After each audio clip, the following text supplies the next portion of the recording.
How's it going, everybody? And welcome to Pure Esports in beautiful, sunny Gilbert, Arizona. My name is Laird, and I am joined by our good friend Potato for Pure Smash number 11. Here's my boy over here. How you doing tonight, my friend? I am doing just swell. How are you doing, Laird?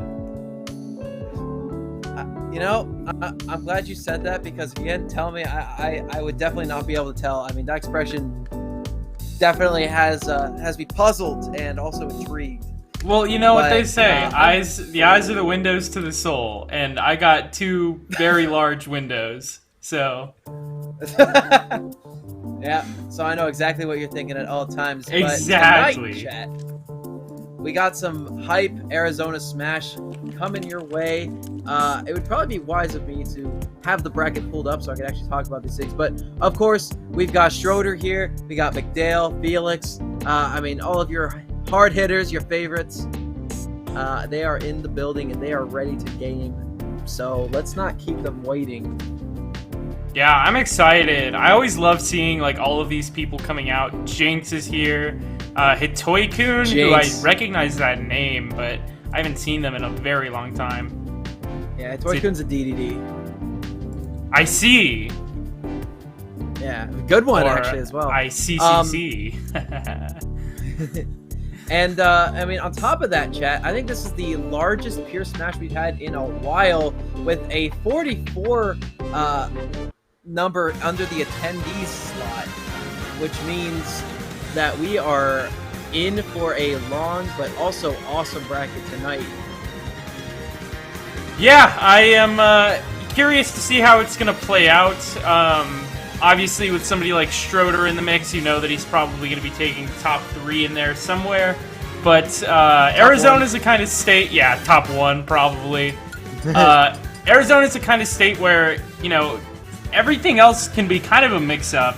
If the Krupp brothers aren't there, then honestly, you're never really quite sure how a bracket is going to be playing out. Right. And yeah, as you mentioned, no Krupp brothers are in attendance this evening, so it will be quite dicey. But I mean, we got Frost, Jinx, Yuri, the Belmont player, Felix, obviously, Frenzy, Bethel, the Toon Link extraordinaire, and the coach for Grand Canyon University. I think that's GCU. Yes, am I mistaken? Is she okay? No, you're right. I just want to make sure my facts are straight. Yomadafu, Game & Watch, I think. Yep. So, yeah, we've got... What's up? I would honestly say Yomadafu is probably the best active Game & Watch player in Arizona.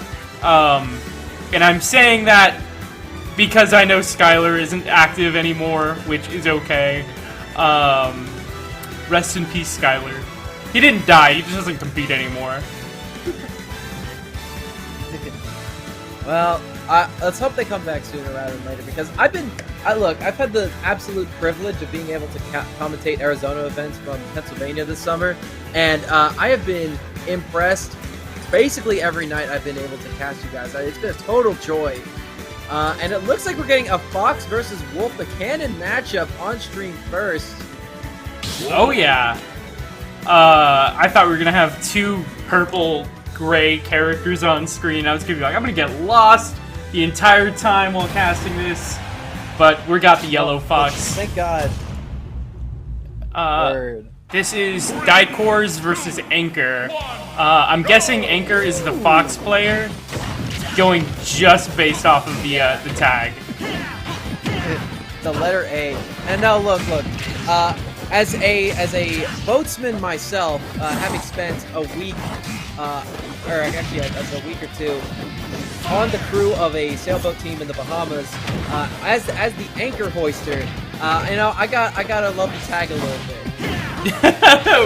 Were you really? That's actually so cool. Yeah.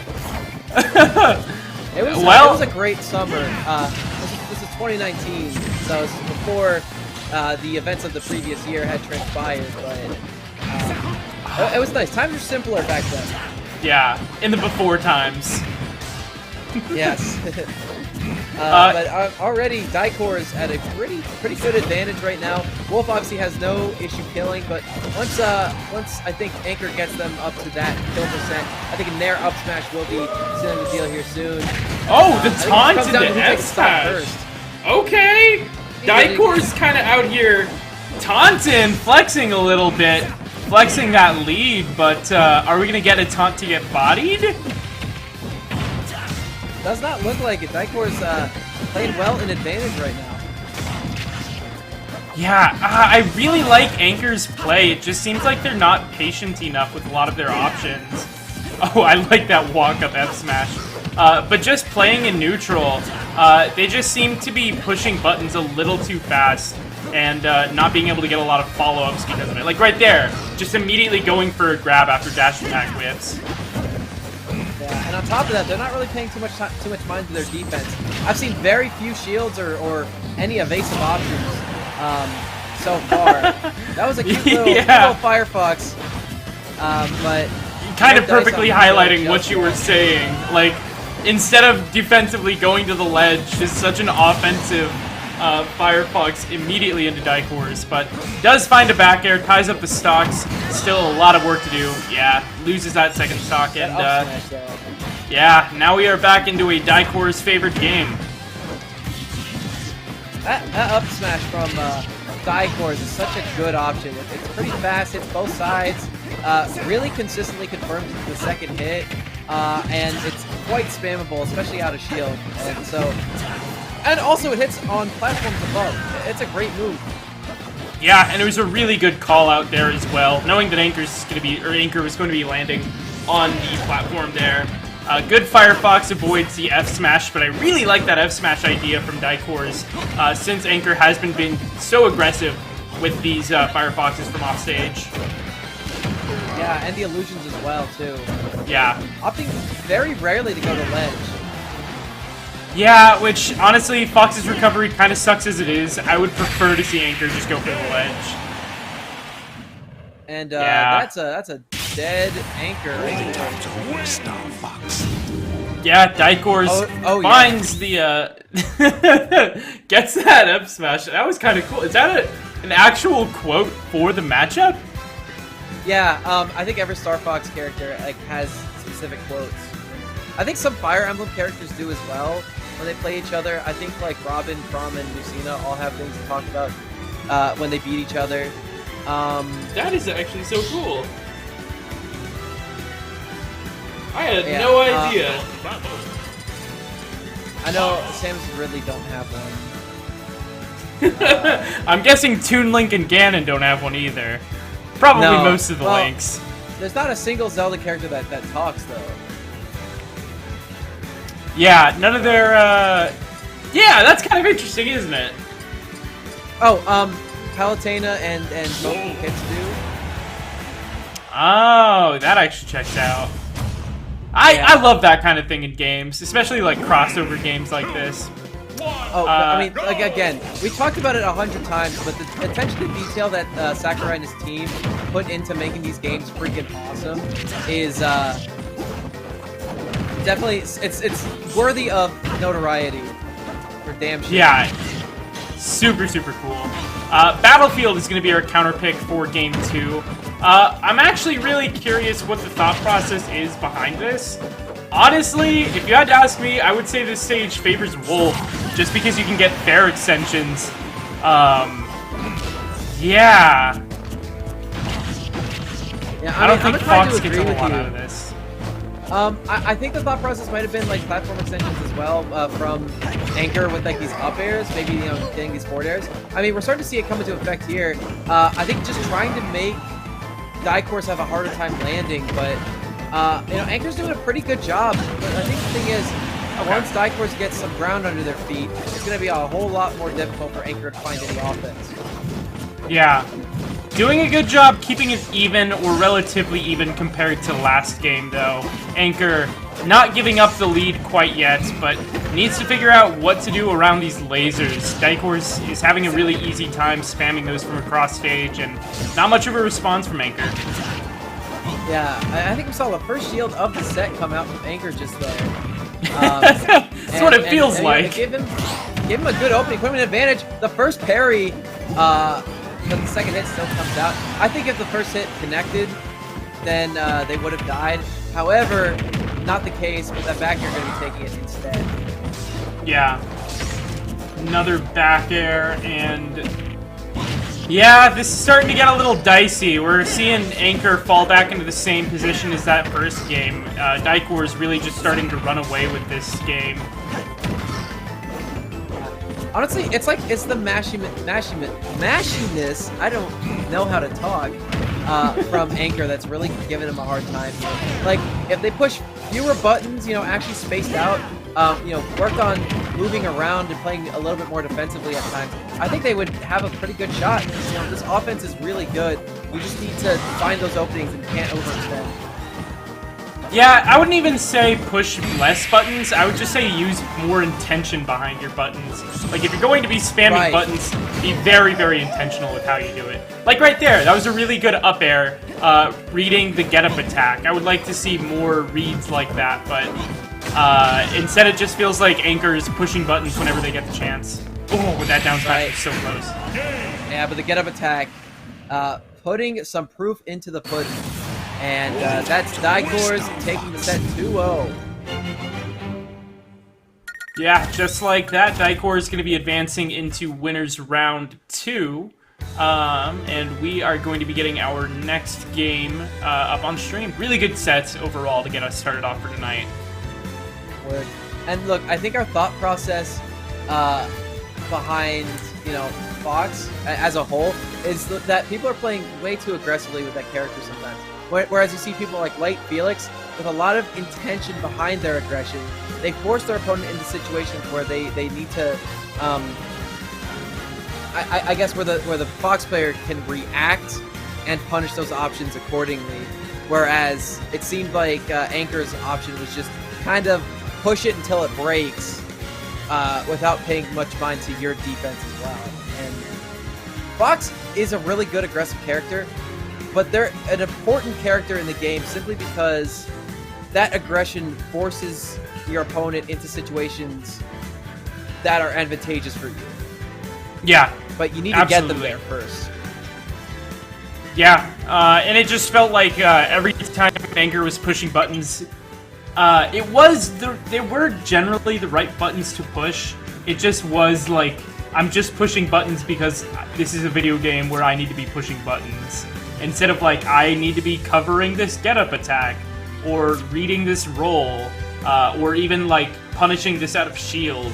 That was another thing, you just gotta use shield more. Lots of stuff to take away, and I really hope that we do see Anchor come back in the future with a bit more of a cleaned up Fox. But either way, still a really solid performance for today. Absolutely. And, but hey, we gotta give credit to Dicors for getting the dub there. Because, they recognized what their opponent's game plan was, and they definitely played their game a little bit harder than their opponent could, because they disallowed their opponent to play the game they wanted to. So, yeah, Dicors played great. Yeah, that was a nice 2-0. Yeah, and with that, we are going to be getting ready with our next set. If I'm not mistaken, this is Hime versus Dad, I want to say. I believe that's correct. Yeah. Hime. I know I've seen Hime on stream before. Yeah, it's definitely a name that I recognize. Yeah. Another DDD, okay. DDD. A lot of DDDs tonight, if I'm not mistaken. Yeah, at least 2. And there's the Daddy Kong. Oh. Daddy Kong. Why did I say that? Oh, no. Oh, God. All right, well, moving past that. they can't all be gems, okay, chat? Getting started here. Dad with a very nice start, getting a solid 20% and climbing just all over Hime right now. Yeah, starting right off with the advantage state, pulling the banana, getting a really nice combo for 45% on the board already. Now here's the thing. Peanut Pop Gun is going to be a lot more useful in this matchup than we're generally used to seeing it, because I think Peanut Pop Gun beats Gordo. Really? Yeah. Oh, Banana beats Gordo. Yeah. That was not something that I was prepared for. Surprise. Now look, I really like Dad's plan right now. Dad is playing super passively, but they're really biding their time, waiting for those openings to present themselves. Yeah, just like that. Such a hard call out, recognizing that Hime was on ledge for just a frame too long. Right. Oh, and also, okay, first of all, the first barrel got a lot of percent on the board, but the second one, he actually waited for the dash attack from Hime to bypass, because that does actually hit below the ledge, and it probably would have killed. But no, that was good patience from Dad, getting back to ledge at a proper time. Yeah, but Hime is not afraid at all of firing back, getting so much damage applied onto the second stock. It is back to an even game already. Right. Hime's doing a good job of just kind of constricting Dad in the corner whenever Hime has more stage. You know, put him in there, keep him in place with the Gordo. If they try to approach, I'll use the inhale on them.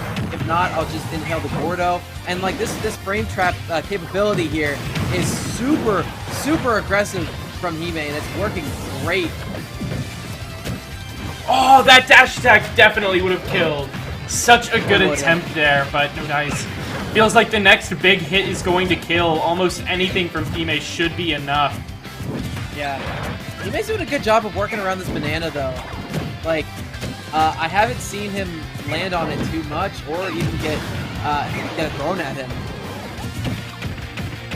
Yeah, it just feels like everywhere that Dad is throwing that banana, Hime is not around to be hit by it. Great dash attack calls out the neutral getup, and just like that, Hime takes a very commanding one-stock lead. Right, and puts that percent on in spades. Already 66% on the board. Hasn't been touched since Dad spawned. I want to say that up air was so good, knowing that Dad was going to be DIing in to avoid the Gordo.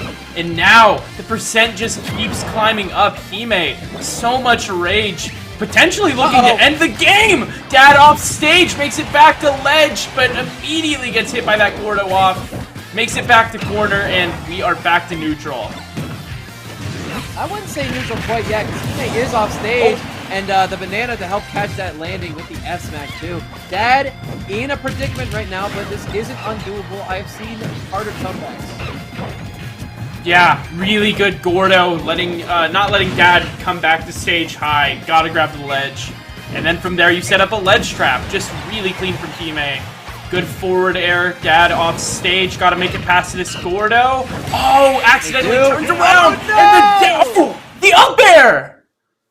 Oh my god, Hime gets the final clutch hit. I thought for sure that was going to be in Dad's favor with the down air beating that out, but the disjointed hitbox of that hammer came in so clutch, and Hime is able to take game one.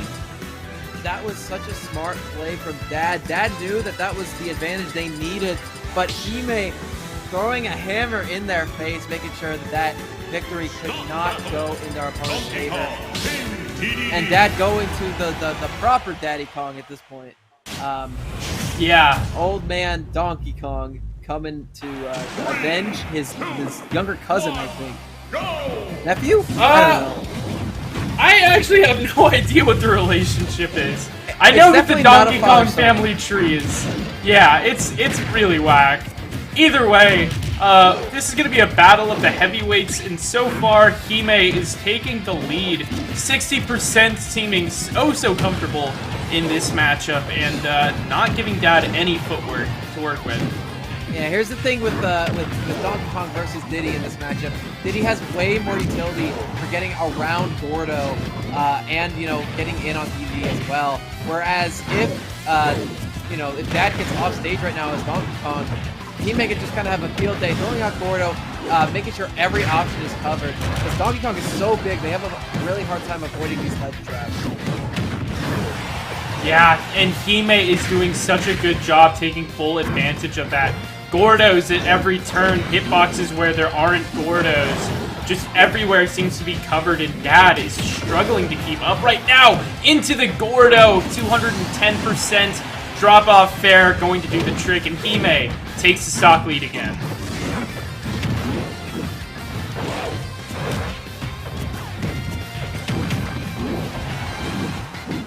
Back air into the Gordo adds on a little bit extra damage. Hime nearly getting the suck combo off onto Dad, but not quite gonna pay off there.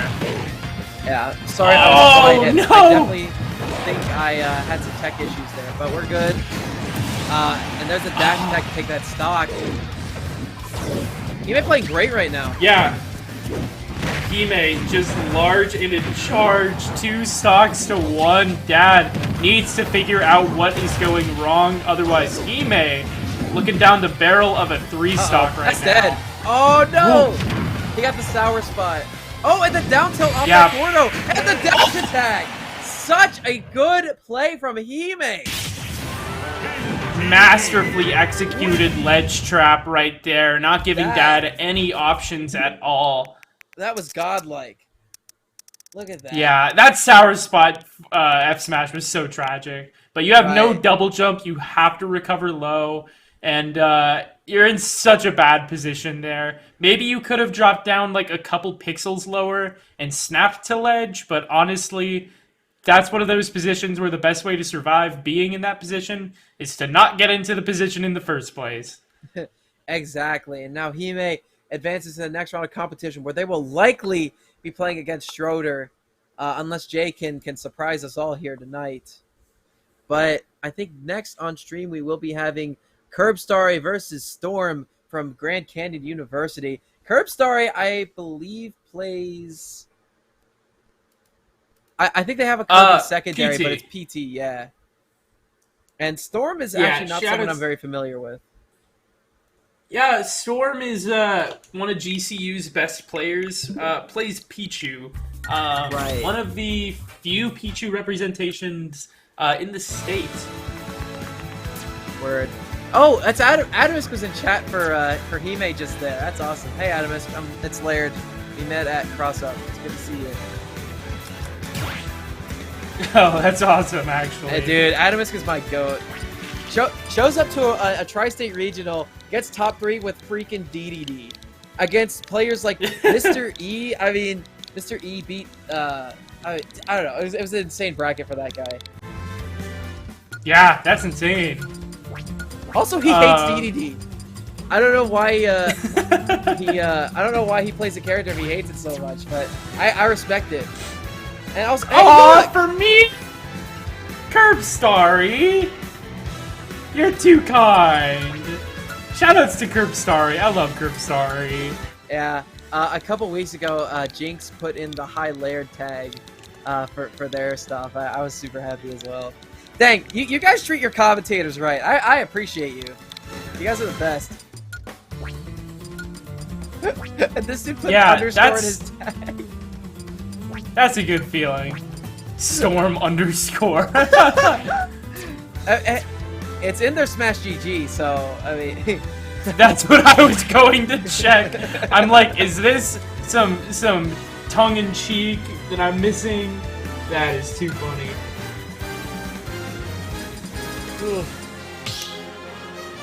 Alright, PS2 gonna be the starter. Best stage in the game. Why would you go anywhere else? Actually true. Alright, and we're getting a Pokemon battle too. I feel like I've seen Storm play against a Pokemon trainer recently, in recent moves. Wait, is this a rematch? Hold up, hang on. I gotta look this up. It very well could be. I actually don't know who I have to win this match. Both these players are really solid. Curbstarry has kind of been really growing as a player. It's always fun to see how far they've come. Okay, in Super Smash 7. No! Yeah, never mind. I think I'm wrong. I think it was a different Pichu. Yeah. Oh god, that back air was so close to connecting. Oh, F smash catches the double jump off of ledge, and now Storm has a slight stock advantage. This Charizard gonna be very scary. Yeah, it was really smart switching to the Squirtle there, because Charizard would have gotten bullied a little bit by Pichu's insane combo game. But here's the problem. Oh no! Oh! No, he's fine. He's good. He's good. He saved his jump. He was smart there. But Curbstar, the issue is they need to find a kill with Squirtle, and this is past the percent where I think F-Tilt will be tripping. Yeah, I like the swap over to Ivy. Just one good, like, forward air. Really, any good hitbox should be able to take it. Oh, I was expecting another parry. Storm has the right idea right now. Okay! Oh, tries for the reverse grab. The spike comes through! Storm! Really, really solid lead right now. Pulls out the Zard. Gets the grab, up throw. Will take the stock. Yeah, the seismic toss. Finally putting that first stock to bed for Storm. But Storm is playing great right now. Really, really is. Just keeping the pressure on Curbstari, not giving anything up. Down air comes out just a little too late. Curbstari needs to find a way to get back in this, because Storm is starting to really take control of the match. Yeah. Storm has really good fundamentals with this character, and they have a good grasp of the cheese too. I mean, we saw before the thunder from below ledge, the back air into the stage, especially underneath a stage like PS2, super brutal. So, and Storm's just kind of playing with a vendetta right now. Yeah, not letting Curbstari on stage at all. Gotta make it off of ledge. Manages to do so, but just gets knocked back into the corner. Back on ledge, Storm holding shield. Back air finds its mark, and Storm takes game one. Pretty convincingly as well. 2 stock there. Yeah, it just really... Look at the conditioning at ledge here. Yeah, just holding shield. Waiting for a roll in, had the options covered. Curbstari just chose an option. Wasn't even a bad option, but Storm just was ready with that back air. Managed to take game one, and now we're going into game 2 on Smashville. Yes, sir. So, little known fact about the stage. Pokemon Trainer can cover quite a lot of the stage with most of their characters. Especially like Zard because he's so big. I was talking about huge hitbox. No! But if you get knocked under the stage, you're gonna have some problems. Just got pineappled, and now Curbstari has a huge deficit to make up, and so early on into the match, Storm hasn't even gotten started yet. See, that was what I was talking about. Storm got that cheese factor. You know, going off stage, like doing back air towards the stage, hitting their opponent underneath it, cheesing out really stock. You really can't do much about that. I love that micro spacing with that crouch walk backwards, waiting for Curbstari to throw out an option, and then punishing it by just dash attacking. Really, really smart play there. Cute little combo there to get Curbstari off stage with the super armor going to be going through that down air. The damage still was done, but no spike was to be had. Oh, and they overextended, but no strong punish. Yeah, good try there by Curbstari. That up B probably would have killed, and really close there with that up smash as well. Just feels like all of Curbstari's options are barely missing. Yeah, Pichu's a character that really, it's really hard to deal with considering how tiny they are. Like, people have an issue with Pichu pancaking. This character is so damn small. Okay, finally the up smash is going to connect, but still, one good attack, and that is a dead Curbstari. Oh, well, not for very long. Commentator's curse right there. Curbstari pulling out the Squirtle for this clean stock. Getting some cute little damage off, but Storm able to dance their way out of the ledge, and now we're back to... Oh no, Curbstari off stage! Right. It's crazy how little of a factor the self-damage really plays in this game. I mean, it was like the character's defining attribute in Melee. But meanwhile, in Ultimate, it's something that we rarely hear people talk about. Like, it doesn't really come into effect that often, which is kind of insane because any Pichu who's worth their salt can be doing anywhere from like 40 to 50% to themselves during the match. Yeah, Storm has been doing a really good job of keeping it clean, keeping it equal. Anytime he's taking damage, he's also putting out damage onto his opponent. Right. There's a lot of good catch. A lot of ideas forming whenever they throw out an attack. They don't just throw things out willy-nilly. They know that there is a detriment to it. So there's intention behind every movement option. Yeah, Curbstari off stage here, manages to neutral, get up back on, but they're sent off stage quickly after. Gotta make it off of the ledge. Get up attack does the trick at 164%. Feels like almost anything from Storm will do the trick. Right, but this is where it gets really scary for Storm. This is Max Rage Charizard, and you're the lightest character in the game. Flare Blitz misses, and the F Smash does not. Curbstari, unfortunately, bets it all and gets nothing for their trouble.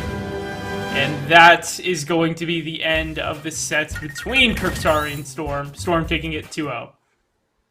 Yeah, hey, good play from Curbstari to keep it close in that set. I mean, that Flare Blitz, that was an all or nothing play right there, and it was the nothing, unfortunately. So, but hey, Storm, considering they got evened up on at the end, Storm not overextending or playing too aggressively, just waiting for their win condition to present themselves. That's good play. Yeah, honestly, next. Sorry, go ahead. I was just gonna say it was such a pleasure watching Storm. It was a really, really good game. Curbstari just wasn't able to keep up. And that was tragic, but you were right. Let's move on to our next stream match. Yes, and it looks like it will be Quack TM versus Jinx. Yeah, but yeah, okay. Let's look at this first stock again. The cheese factor. Look at that. Yoink! No tech. Yeah, and Curbstari was so close to bringing it back after that, too. It literally just was like, if that SD didn't happen, they might have won the set. They might have won the game. Oh, easily. Yeah, no, I'm with you there. And here is the man himself, the Wii Fit trainer extraordinaire, Jinx, coming through. Jinx has been kind of having a character crisis as of late. I mean, it seems like they're starting to realize that solo Wii Fit isn't as viable as they initially had expected. So I've been seeing them trying to pick up Peach. So time will tell if we actually get to see that on stream in a second. Yeah, I'm curious. I know Jinx has kind of been swapping around with a bunch of different characters. I'm curious what we're going to be seeing for today. I kind of hope to see the Wii Fit, because I really like Jinx's Wii Fit. Oh, for sure. It's the most aggressive Wii Fit I've ever seen. Yeah, he's just so accurate with all of his hitboxes. Not just soccer ball, although his headers are incredibly accurate. But really just all of his grounded moves, all of his aerials just tend to find their mark so effectively. It just makes Jinx such a scary opponent just because you know that he is aiming for blood, and often he tends to find it. Yeah, and Jinx, another player who is really, really mindful of their characters' spacing tools and their insane hitboxes, the conditioning, and also Jinx is an oddball. Not only in their character choice but in their play style. So yeah, we see a lot of intent behind the soccer balls from them, because you said that's not really much of a factor with how they play. Hi, Jinx. But yeah, it's going to be the Duck Hunt coming out to counter that. Now, Duck Hunt might provide a little bit of an issue for the zoning factor in this matchup, considering a lot of Duck Hunt's options will be beating out Soccer Ball. Yeah, already Quack getting a nice 44% off in a very, very good state right now. Doing a great job utilizing the can and the disc as well. Or the clay Yeah, pigeon, but here's the excuse thing me. about Ooh! Jinx. When you have deep breathing on deck, he can take any deficit back. It's like every comeback mechanic in the game rolled into one, and you can throw it out whenever you want. Yeah, and Jinx uses it again so effectively. Really good ping-ponging there. Quack just doing such a good job of bouncing Jinx into these hitboxes. This is a really good match so far. Yeah, absolutely. I mean, both these players trying to work around their opponent's options, trying to block out the defenses, and there's that up air going to be taking that stock very early from Jinx. I think the rage in factor with the deep breathing had something to do with that. But Jinx is feeling a lot more comfortable than they did at the outset of the set. Yeah, oh, I like that turnaround F smash. Barely doesn't find its mark, but you can see what Jinx is going for. I like the low profiling underneath the clay pigeon as well. Jinx just racking up this damage onto Quack right now, but gotta find a way to make it back to ledge. And the down air going to seal out that second stock, and now we're back to a relatively even game. That was a really smart usage of the disjointed duck there on that down air, rather. That was excellent recognition from Quack to take that first stock, but Jinx lands and already wants blood. Ooh. Yeah, I like holding the soccer ball in the air for a second. Manages to take the stock, has the sun salutation, has deep breathing online. Jinx is ready to do a lot of damage. Right. And it's only fitting that a native Arizonan will definitely like to salute the sun a little bit when they're using Yoga. I mean, salute the sun in hopes that it goes away. Please, bring us some clouds today. Yeah, pretty much. 110% on Jinx, but that is still his second stock. Still in such a good spot, doing a good job of not letting Quack close his stock out. Right.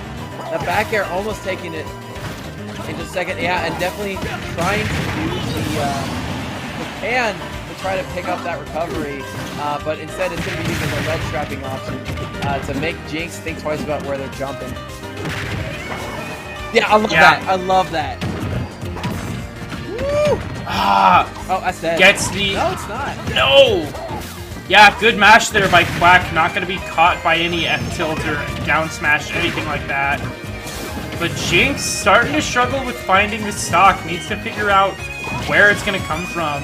Dash back F smash doesn't find its mark, but jump down header still not going to do it. Jinx needs something here. Yeah, I was going to say, Jinx better find this win quickly because the pressure is starting to mount, I think. And there it is. That deep header spike. Yeah, you know, Jinx wasn't really finding the results that he wanted, so just send your opponent off stage and header spike. Man, my ball, my soccer balls keep missing. Fine, I'll do it myself. Now, I don't expect the counter pick to come out from either of these folks, but I will say, oh yeah, here it is, the Peach. Never mind. Yeah, now you get. Yeah, I was gonna say, Quack probably not gonna swap characters, but Jinx, I think Jinx tends to like picking a new character every now and then. Yeah, absolute opposite of what we're used to from them, though. We're used to seeing the solo weave it, but now, honestly, this Peach is really clean, considering how little I've seen it. Like, it's obvious Jinx has been practicing with it, but I think, you know, giving themselves the lead with their main, and then going with the Peach just to get some tournament experience, to have a viable Peach secondary. That's super smart. I like these float cancels, Jinx. I can tell that Jinx has lapped the Peach, at least for the 15 minutes that it takes to learn how to float cancel there. Right. Forward throw, keep him in the corner with that hand, but Jinx is going to go around it. They're off stage now. All right, that was good pressure, and there's a forward air. Not going to be taking that stock just yet. Jinx uses the float to get back. Side B is super safe on shield. Not going to be putting Jinx at a bad situation just yet. Oh, this great coverage. up tilt. Yeah, just not letting Quack land anywhere on stage. Toadstool coming out, doing some damage. That is one of the best counters in the game. I don't think people really recognize that, you know. I was gonna say that counter's kind of the unsung hero of a lot of matches. I rarely see people talk about how good it is. But the frisbee into up air not gonna connect, but Shark underneath that platform to get the other one. Good work there from Quack, and they're on top of the board right now. Yeah, but not by much. At 150%, 60%. Nearly anything should be able to take the stock. Finds the nair after Quack misses that forward air, and now we are back to a straight up and down game. Yeah, but Jinx needs to find a way in quickly and start working this combo game. I haven't seen a lot of devastating Peach combos yet. I've seen a couple of chips for like 20%, but in terms of like long-lasting, strong Peach combos, there's been very few right now during this match. Yeah, that is one thing. Jinx has mostly been getting the damage off of nickel and dime interactions instead of getting the straight up and down combos. I do think I would like to see more combo starters like down tilt, like grab coming out from Jinx, but for now, Quack is still taking a bit of a lead. 135%, Jinx in the corner. Yeah, just not making it easy for him to come back. And look, in defense of Jinx right now, Peach really struggles to get against a lot of zoners in this game. I don't think Tukgun is very different. So considering Jinx is paying a lot more attention to their defense here, I'm very happy to see them doing that. You know, if you don't get hit a lot by your opponent, you really don't need these combos. If you can land more hits than your opponent can, you will win the match. Unless you're fighting against Kazuya, then you're in trouble. Sometimes all it takes is one hit, though, with the Kazuya. Right. Let's see, such high percentages on both players. Forward air from Jinx and potentially questionable DI going to lead to Quack losing that second stock. And Jinx not finding the combo follow, just getting some raw damage. Okay, so Jinx was under the platform, and the turnip looked like Mr. Saturn for a second, but it wasn't Mr. Saturn. That would have been something. Yeah. You know, one time I was playing Elite Smash, somebody pulled a Stitch face and then 2 Mr. Saturns in a row. Jeez. Tell that person to buy a lottery ticket. Yeah, I still won though. Still won though. Hey, look, Peach Samus is a hard matchup. Not a fun one. Jeez, yeah, you got a lot of stuff to deal with in that matchup. If you're playing Samus. Uh-oh, that's the bomb! Oh, no, the frisbee! Yeah! Jinx got I love the confidence. Yeah, Quack just able to call it out, and that would have been the game, but Quack is still alive, still kicking.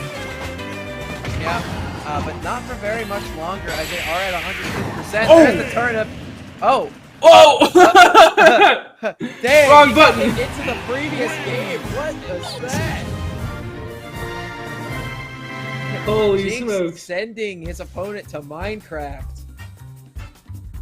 Really knocked Quack into last week. I've never seen that before. Yeah.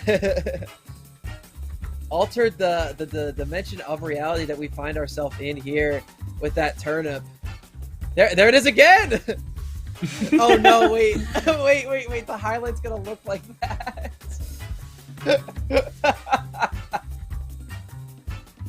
Oh, that's goofy, man.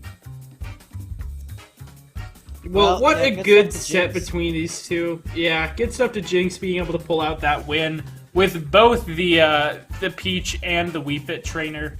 But now it looks like we're getting Hitoi-kun versus Yomadafu. Oh, okay, look. Hitoi-kun, DDD, Yomadafu, Game & Watch. This is gonna be a stupid matchup. I think DDD hard loses this. Really? Yeah. You don't think Up that, I mean, yeah, but I still think it's a big-bodied character up against a character that can do a lot of damage off of individual hits. I think Game & Watch puts up a bit of a fight. Or DDD can put up a bit of a fight. You know what? It's going to come down to the disjoints because Gordo seems kind of borderline unusable. You're right. Actually, Gordo is going to be incredibly difficult. Just because you have, like, Nair and back air and stuff. You know what? I'm talking myself out of this. I think... But, you know, if Hitoi-kun can get those 1 or 2 good hits, then that'll pretty much tie up the game against a character like Game & Watch. That's the glass cannon, heavy body character archetype matchup right there. Yeah. I'm gonna be real though, like I definitely don't think DDD has much of a chance on paper in this matchup. I mean, all it takes is 1 Nair, and that DDD is gonna have such a difficult time landing because of these up airs. Yeah, that's true actually. It is just so difficult for DDD to get in onto Yomadafu's Game & Watch. But I suppose we'll have to see how this matchup plays out. Yomadafu versus Hitoi-kun. We are starting off on PS2, per usual. Gonna be getting started with Game 1 here. Yeah, and it's gonna come down to the first neutral interaction, I think, for Yomadafu. How much damage do they get off that? They have the Nair, another Nair, up air. Why is the Hitoi-kun falls off stage to get around it? But, I mean, yeah, good luck getting past that bacon. Yeah, neutral getup doesn't matter, still gets caught out by the hitboxes there from Yomadafu anyways. Oh, good night. Hitoi-kun just struggling to keep up right now. Yomadafu doing such a good job with these ledge traps. Yeah, and again, it's not even like they're doing too much. It's just like, DDD can't get off ledge against bacon. I mean, he's gonna try to go around, but like, oh, he gets punished. Let's see, going super high. Gave up stage control, but gets it right back with that key down air. Yeah. Okay, good up smash, just barely doesn't find its mark. That would have been really nice. You need as much damage as you can get onto Yomadafu. That super long-lasting hitbox coming in so clutch there for Hitoi-kun. Right, and a second before that connected, the Gordo and the hammer hit of the side B put Yomadafu up from 40 to 70% with 30 damage off of 1 interaction. And that's what was able to seal the deal on that stock. But the down air off stage, killing Hitoi-kun before any damage is done to Yomadafu. Yeah, just like that, it's a perfectly even game again, but back when in that first stock, Yomadafu was more than comfortable playing around this even game. Just got Hitoi-kun off stage once and was able to get like 100% off of just that. Is he dead? Dash oh attack! My god! Oh! She was at 50! Wow, okay, you know, I gotta respect Hitoi-kun a little bit. That's making me put some respect on this matchup a little bit. Yeah, seriously, that's what I was saying, you know, that 1 or 2 good hits there is all Hitoi-kun is gonna need, but it's just so scary anytime Hitoi-kun is off stage, because Yomadafu has these hitboxes ready to go. And Yomadafu's having a very difficult time placing their attacks well. Alright, you have to get DP recovery, but it will go punished again. Yamada trying to go deep. Again, not hitting the edge guard properly. Oh! But there it is. They forward air getting that kill. Yeah, you know, I like that forward air a lot, actually. You're going and you're waiting so late for your opponent to come back. You know exactly where they're going to be at. There's a really smart pair there by Yomadafu. Yeah, I do miss Box a lot, though. Box was a really strong move in every edition of Smash. But it finally gets patched out, and we get the bomb now. Which, I think the bomb gives Game & Watch a lot of utility. The problem with that is that your opponent can also just kind of hit it. Yeah, but some people, like DDD, have these really slow hitboxes, so it turns into a kind of a frame trap. So your opponent needs to do something about it, but if they hit it, you might just have another hitbox already ready to go. Yeah, good DI. From Yomada. avoid that. But that one will be killing. Yeah, not much you can do for that second one. Winning a borderline unwinnable matchup there. There's the first up air that doesn't kill. The second one is inbound in a second. Yep. Yeah, you know what? Hitoi-kun saying, you know what? I don't care what you think about this matchup. I think it's winnable because I just won it.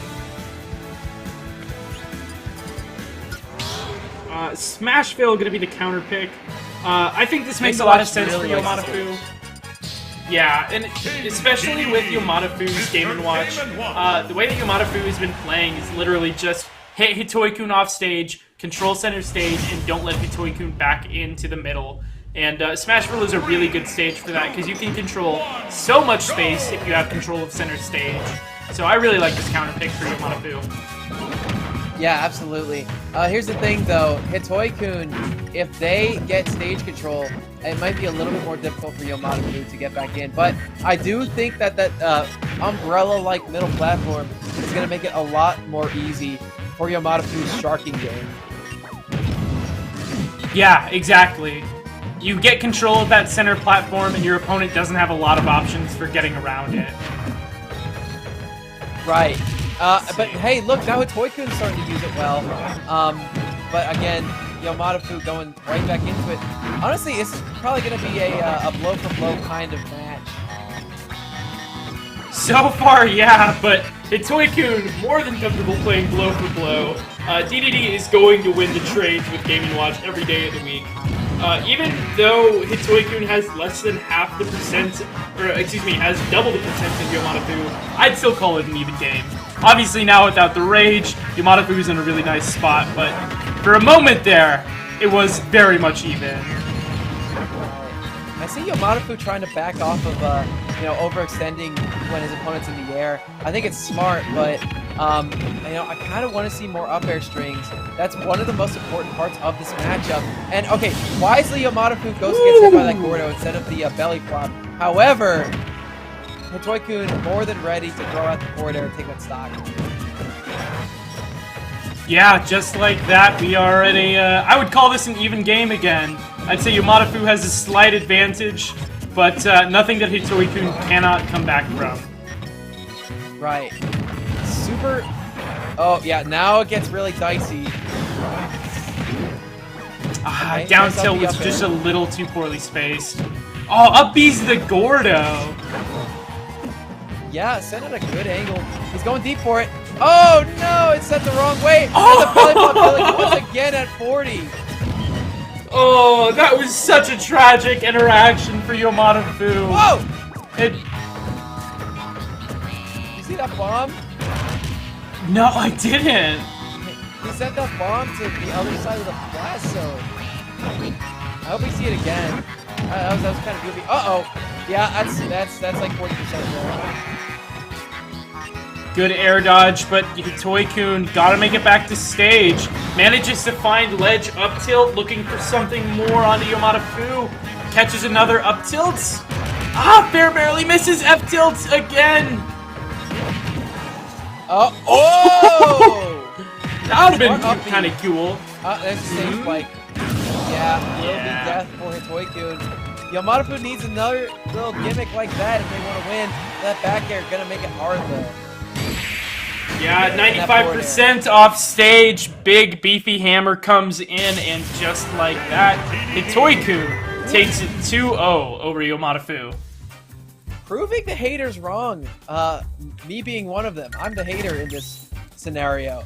Because that matchup does not look very easy for DDD. And Hitoi-kun played it super well. Made it look as such for me.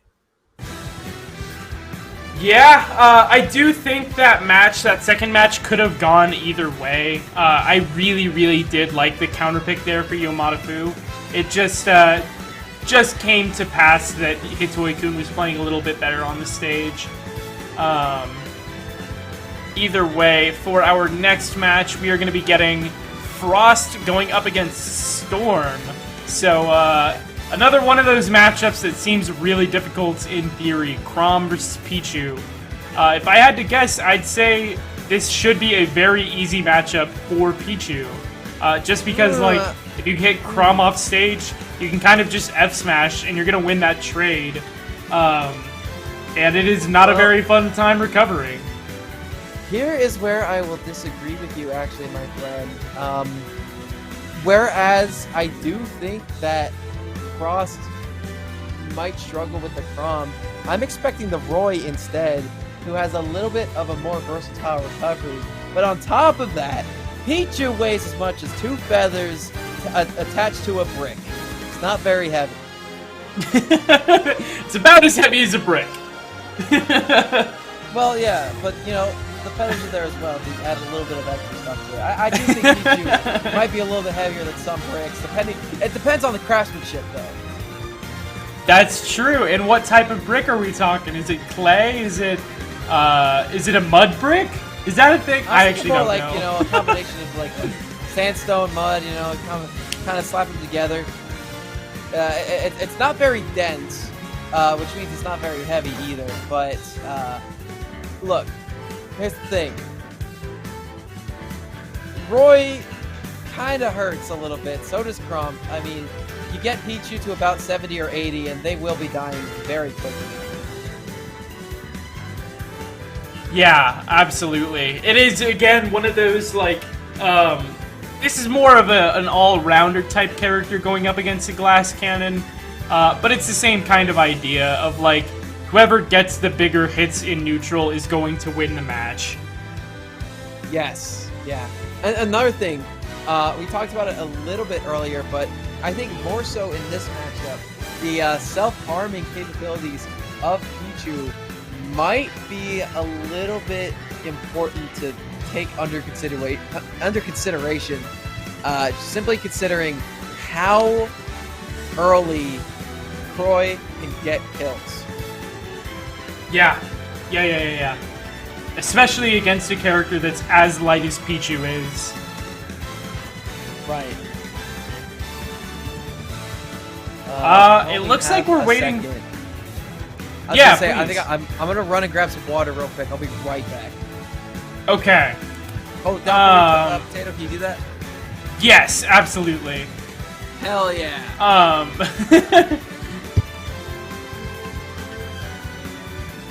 Yeah, Yomadafu. Shout out to Yomadafu. I'm actually a huge Yomadafu stan. I wish that game had gone better.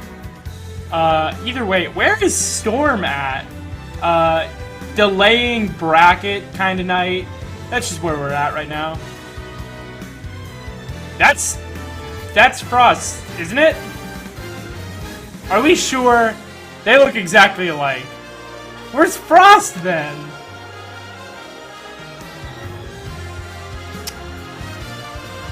Classic Frost. Oh, you're right. That is Storm. They look so similar from the top. That's funny. From that top-down camera that we have, yeah, that's hysterical. Okay, Frost is the one that's delaying the bracket. Classic Frost.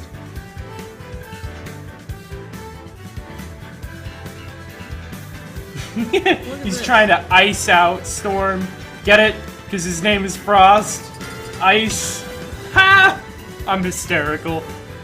I'm back before Frost even sat down. Let's go. Burn through my water. You really sat down quickly, before Frost did. Speed ran it. Yeah, I guess so. Alright, here's Frost. The character pick will be actually the Ike coming out. And now Ike, a character with a little bit more of a versatile recovery than either of Chrom or Roy. Simply because side B is a really good option if you get sent at a higher trajectory. And on top of that, up B out of shield is a really good kill option. The problem is going to be getting Storm to that percent where that is going to be viable. I hate this. I wish he just played Roy instead. I think the Ike is a mistake. Frost, you're killing me. He's working out the secondaries a little bit. And it seems to be doing okay as of right now. You're right, you're right. It's going alright. I can't be too mad. If it's stupid but it works, then it isn't stupid. And right now the Ike is working, so.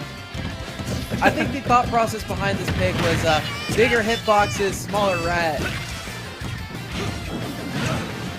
Yeah, Frost is using this Ike really well right now. Oh no! Boom! Storm gets caught out by the Ike side. Frost still alive, managed to hold on to double jump, but double jumps into the F smash. Still has a very handy one-stock lead, and this is a very, very difficult game for Storm to make the comeback happen with. Yeah, no doubts about that. I mean, Ike in general, whenever they don't have to approach you, is living life large. But, I mean, every little hit, even a nair that doesn't combo into anything, is still super valuable at this point of the match. For Frost, right? Yes, for Frost, right. Right. Yeah, pretty much any damage is good damage. Yeah, literally dies at 80%. Frost, really, really good performance with the Ike. I was giving him crap for it, but you know what? He made it work, so good on you, Frost. Yeah, again, I do definitely think that this character is good. Not good in this matchup, but decent at the very least. Because those big hitboxes, in combination with how easily Uppy is killing these days, super important. Back in my day, Uppy didn't kill for anything. Yeah. Honestly, I think Ike is the only recipient of a genuine rework, as opposed to a straight buff or straight nerf in this entire game. Yeah, and he's definitely a lot better for it. Shout out to Ultimate Ike. I do not miss Smash 4 Ike. I don't either. I just miss how strong his forward air used to be. That is true. Used to hit like a semi-truck with a tank attached to its back. You're really coming out here with these analogies tonight, aren't you? Hey man, I like putting two things that have no business being together. I'm a match. Like peanut butter and anchovies. That is a crime against nature, and I will not entertain the thought. Either way, right now. My mental capabilities. Okay, Gimmer Tech, let's go, Frost. Let's see it, but there's throw down air or down B. Love that. Love to see that. Oh man, yeah, good on Storm for fighting out, getting rid of that shield, rolling instead of letting the ether slam down on him. Because that either would have shield broken, or I think it might have flipped Storm's ears and taken the stock. There's that up. Yeah, again, just with these big beefy hitboxes, you kind of just throw it out, and if your opponent walks into it, oftentimes they might just die. And there's nothing they can do about it. Yeah. Super armor? He's trying to use these faster options like down tilt to try to, you know, start. Yeah, just put a little chip damage in and whittle Storm up to those kill percents. He doesn't need any of these insane combos. He just needs, you know, chip damage here and there, and then now he can start focusing on getting these strong hits. Love that shield grab. Oh no, Storm SDs. It's such a critical moment. That is not a good time to die. There connects though. This extra credit, super important for Frost. And I'd like to remind you guys, chat, we've yet to see a third game tonight. Yeah, everything has been best of threes, and Frost is a couple hits away from guaranteeing yet another 2-0 for the night.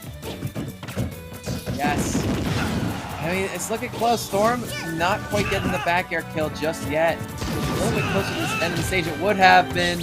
But there is the armor coming up from the uppy again. And the up air will do it with that rage. Yeah, the empty hop after that up throw, just baiting a double jump or something to come out. Then Frost just punishing the landing there. Just so good. Manages to come out on top, and just like that, another 2-0 for the books. Hey, how you doing, Frost? Keep smiling at the camera, buddy. I don't want to see you show your face around here again. Yep. Tie up your controller, keep walking, okay? Keep it going. You're Ike playing so-and-so. Right. Well, winner of Jinx versus Fusky will be playing against Frost. And that'll be a fun set. Bracket is making slow but steady progress right now. We are nearing top 8.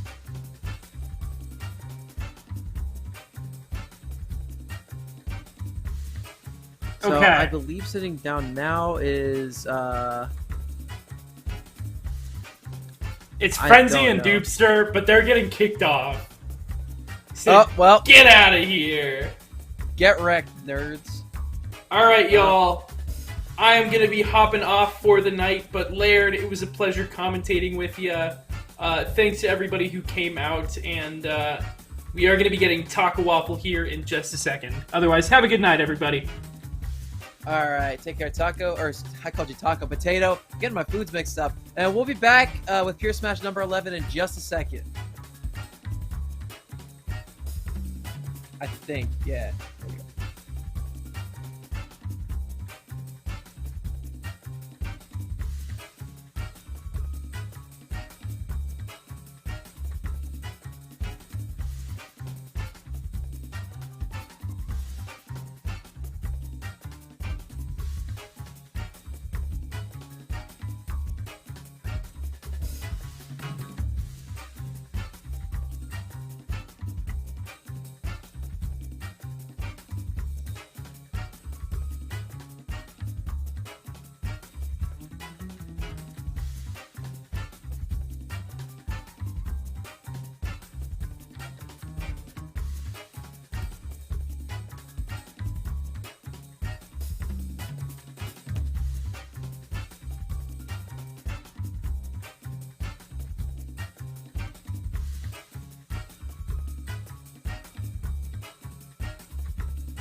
Hey everybody, welcome back to Pure Smash number 11, based out of Gilbert, Arizona. For those of you who are just joining us, my name is Laird, and now joining us on stream is our good buddy Taco Waffle. How you doing, mate?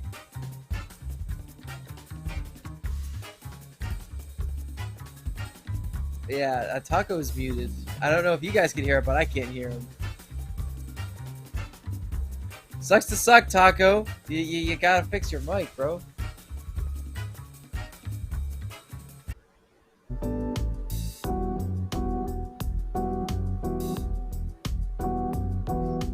Am I good? Well, I think I should be Sandbag. good. Oh, all right, I am back. All right, hey, yeah, I was just gonna say I'm joined here How you doing? by my good buddy Sandbag. I didn't even know you could do this on the stream. That's kind of. Oh no, it's Potato. Yeah, it's Potato. Shout us to Potato. Yeah, shout us to Potato. He went back to your house. Yeah, there you go. After. And he just left this. That's why I had to get off. He had to come visit. For sure. So yeah. we've had an interesting bracket tonight with most of our front runners actually making it out, but we actually do see Felix losing 2-1 against Luke Rung. Oh, really? Okay. Interesting. Yeah. Yeah, and then we're playing against Yuri in a second here for top 8 qualifiers. Right. Yeah. And I also see that Schroeder Ame is in the midst of a DDD gauntlet. They just beat Hime. Oh yeah, and it now goes they right have to into play Hitoiku, man. Right into Hitoiku. 2 King DDDs in a row. What a bracket that must be. That is because DDD is like such a obscure character. So getting to see that matchup twice in a row is definitely interesting.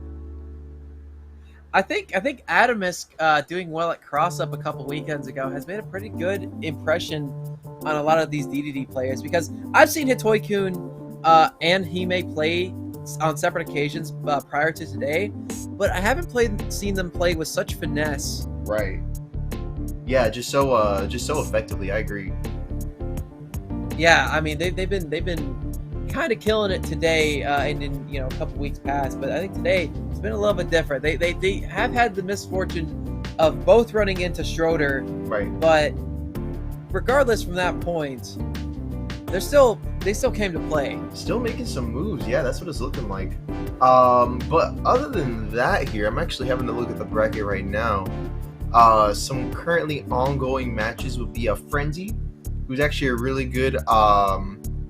I know like ASU like kind of has a Smash team, but like kind of doesn't. It's a very confusing situation with ASU's esports, but Frenzy is a very good Dr. Mario player from that university. Ooh, yeah, we seen them play a couple weeks ago actually. Right. They do pop up on stream every once in a while, and it's a good Mario to watch, for sure. Looks like we also have Bethel 3D and Toast and Butter currently ongoing, which is about to be an interesting set as well. So there's that as well. I wish we could see that one. Right. I do like Bethel, watching them play quite a lot. Right. And then of course shoutouts to Jinx and Fusky. Shoutouts to of course Jinx Yeah, and indeed. Fusky currently ongoing. That's an interesting set as well. Yep, they're right there on stream. They're gaming. I'm not gonna let my bias get in the way of anything, but let's go Jinx. Yeah, no, Jinx is a very talented Wii Fit for sure. And they're a good friend of mine. Right. Yeah, I mean, Jinx is a cool dude. Cool Wii Fit trainer you like to see. We're almost accidentally locked into a 16-man bracket in the midst of our 44-man bracket. Which, by the way, Taco, you're just joining us right now. 44 entrants tonight. I think that's a new record. Wow. Okay, wait a minute. I didn't even see the total until now. Yeah, 40. That's impressive. That's an impressive number. 44, and that's 4 away from the cap, I believe, for our locals at the moment. It's capped at 50 entrants. Or actually, I think it's 48, 48. Yeah, actually. That makes more sense. 48 entrants. Side, I got you. Yeah.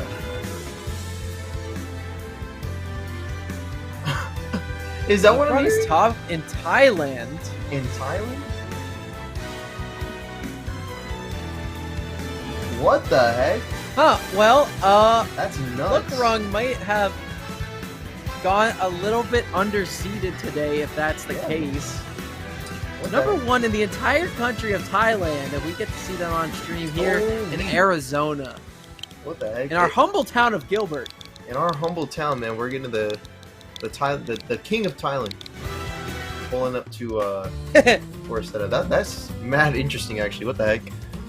I never really What are they thought doing about the in Thailand Gilbert? PR until today. Yeah, I didn't even know Thailand had a PR. That's awesome. Same here, yeah. That is interesting. I wonder what their tier list looks like.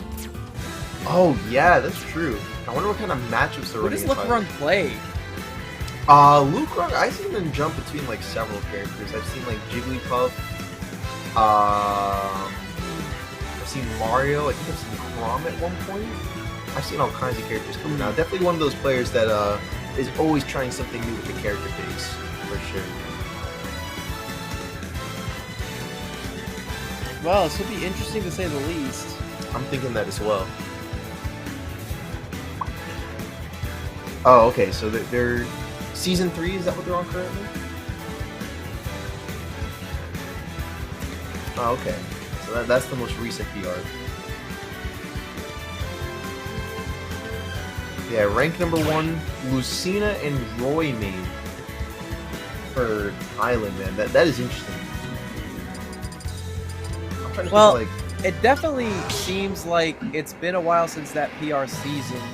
yeah, as it has been for happening most PRs. right at the release of Ultimate, but I am still expecting cool things Right. I mean, it has been a minute since Since there's been, 2018? Yeah, that's when Ultimate most- came out. most PRs. You said It's been 18 a to while 19. since, That's the first most- year of most Ultimate. PRs, so. When, like, from... Okay. Right. Right, yeah. All right, cool. That is definitely an interesting little factoid. But now we got our match just about to get started. So now I'm like I'm super interested to see how Lucron does here on the Susina pick, because it looks like King of Thailand here is going to be going straight for the pick too. Then we got Yuri going Right, Victor, right. And they're our playing second- against Yuri as well. Yeah, so this set is about to get started. Battle of Disjoints. There we go. Yeah. So I mean, yeah, you Now, said we it. know a thing or Battle two of about Yuri. Discords. Yuri is very proficient in a lot of different matchups. They are one of the best Richter players in the state. I think I really can't decide between them or Acetel for the #1 placement, in my opinion. I would say Because they both bring so much to the table. right. Yeah, Acetil was previously on the PR, and actually I believe that Acetil's actually gone up against Yuri once or twice, and there's won both times, if I'm not mistaken. So Acetil definitely does have more of like a mainstay presence within the PR and just in the Arizona scene in general. But Yuri is definitely in the up and comer in the scene, and right alongside mainstay Richter mains like the Sonic Bomb as well. Also, really good Richter shout out. But here's the set so far. Currently, a lot of disadvantage stay on Lucron, and Yuri is doing a phenomenal job at maximizing on that. So what are we thinking here for the strategy on Lucron's end? Pretty much just find a way in. Yuri is making sure that will not be easy. You gotta get through me. You gotta walk through this path of nails I'm laying out for you first. Yeah, Yuri is doing a great job of stuffing out most, if not all, options that Lucron needs to be able to cover. Right. And I think edge guarding is going to be super important for this matchup as well, as we see one come out there in Lucron's favor. This matchup is all of a sudden looking a lot more doable for Lucron. Yeah, looking pretty manageable at the moment. Like 60 to 80%. It looks like it's a lot, but more often than not, Belmont disadvantage is pretty bad for the character. So being able to prioritize that whenever possible, stuff like that there as well. Like you just saw, like those two forwarders in sequence, that can tie it up pretty quickly. Right, oh, nice return cross to Axe. Not going to kill, but there's that forwarder, and that will be killing. Yuri doing a really impressive job of just making sure Lucron cannot get any substantial interactions in their favor. Right. Yeah, definitely like stuffing out those options like you're seeing here, even at ledge. That neutral getup's going to get caught with the neutral B. We're going to see what the next option here is going to be a jump from ledge. But we're still catching those recovery options. I mean, it's looking like Yuri's been pretty consistent at that so far. Definitely shown with that one stop. I think his Town and City pick is doing really wonderful things for Yuri right now. Like they're just kind of jumping up and down, shifting between the ground and that middle platform whenever they edge guard or ledge trap. And also, the close proximity of the side blast zone to the end of the stage is making it a lot more easy for these stocks to be taken from Lucron pretty early. I'm thinking so too, yeah. Here we go. Got him on the ledge option again. Good job catching the neutral getup this time with grabs. Gonna be putting out a strong forward throw to put the opponent back off stage, but Lucron's gonna find himself back in center stage. Yuri's gotta play this out smart unless he's trying to get gimped, because yeah, there's definitely gimp potential with characters like we've seen. Right. And this sharking, this like shift between going onto top of the platform or on the bottom of it from Yuri is so powerful. And like they're just using that platform as an umbrella, making sure that Lucron can't get a solid approach in. And there's the back air, take that stock. Yuri goes up 1-0 over the best player in Thailand. Yeah, solid start to the set here from Yuri. Did a pretty good job at establishing that stage dominance throughout the majority of the match. But equally good job from Lucron, though, overcoming the odds for the most part and bringing it to a last stock situation. But it looks like the Smashville pick is still going to be in play. Same stage is going to be run back in this second match here. Yeah, it's here, and it is here to stay from the looks of things. But, you know, I can't disagree. I'm gonna be real with you. I think it's awesome. Yeah, I think so too. I agree. It definitely looked like Lubrung was finding out more and more things to utilize in the matchup as that last match continued. And now already we see a blistering 10-second stock being taken. Yeah, and all it really took was just a little bit of fine-tuning of what we had already seen previously with those 2 forward airs in sequence like you mentioned previously. Just mixing up that timing to be able to catch out that second jump is going to be enough to take out a character like the Belmonts. Right, yeah, and we see Lubrung doing a great job going for it again, but that down air, such a bold option from Yuri. You love to see things like that pay off, especially from a character like the Belmonts, who really rarely get that spike.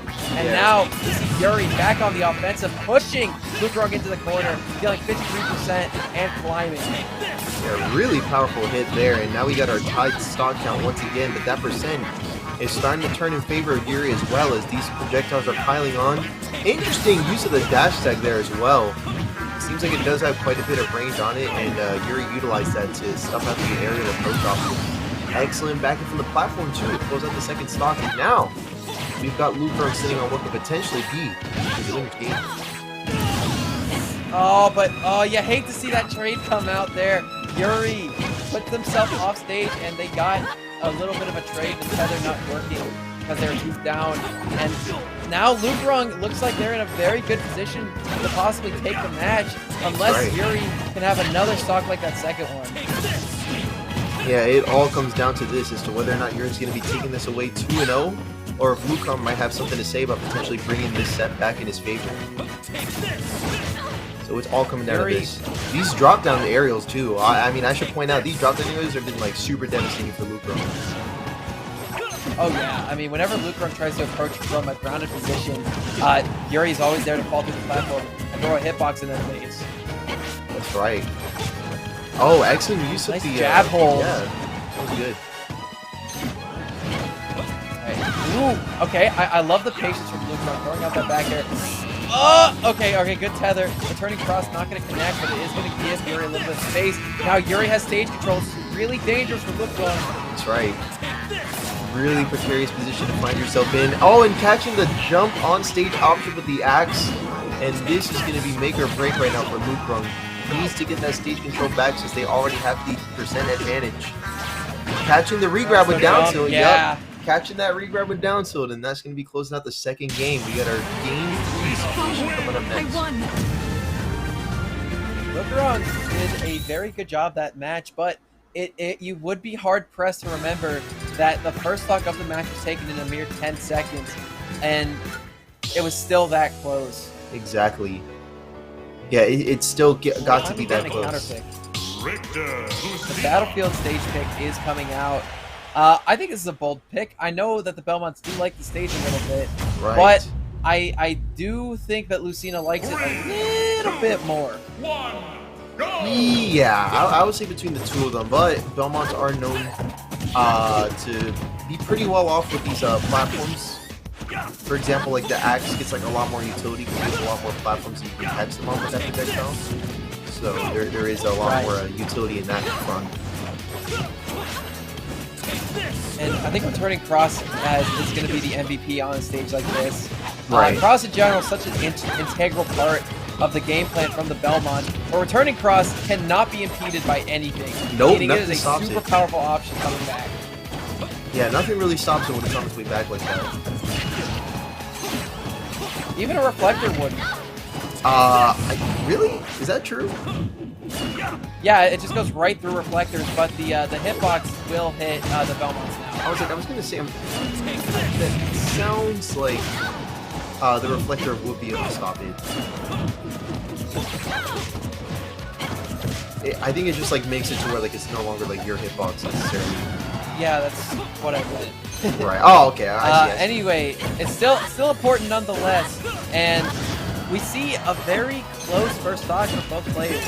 Right. Yeah. Pretty cool start for the both of them here so far. And there's that axe. Taking that stock. Lubrung trying to hype himself up. Yuri cool as a cucumber. And right now, this is where extra credit becomes super important. Right. It's really going to come down to where basically how apt you are at being able to push your advantage state that you have right now. It's going to be extremely crucial. Because a character, almost a beautiful combo. yeah, a character like Yuri, I mean, we're already kind of seeing it right now. More than ready to buckle down and pile on the percent for any overcommittal options. Oh, and catching the roll great on the read platform. from Look Wrong. Yeah, that was really slick. And hey, equally good catch on that same platform. You're turning it back into his advantage state, even a whole stock up this time around. God, that was a very reminiscent punish there from Yuri, as we saw something very similar to take that stock from Look Wrong. I mean, if that's right. not a bold kind of answer, I don't know what is.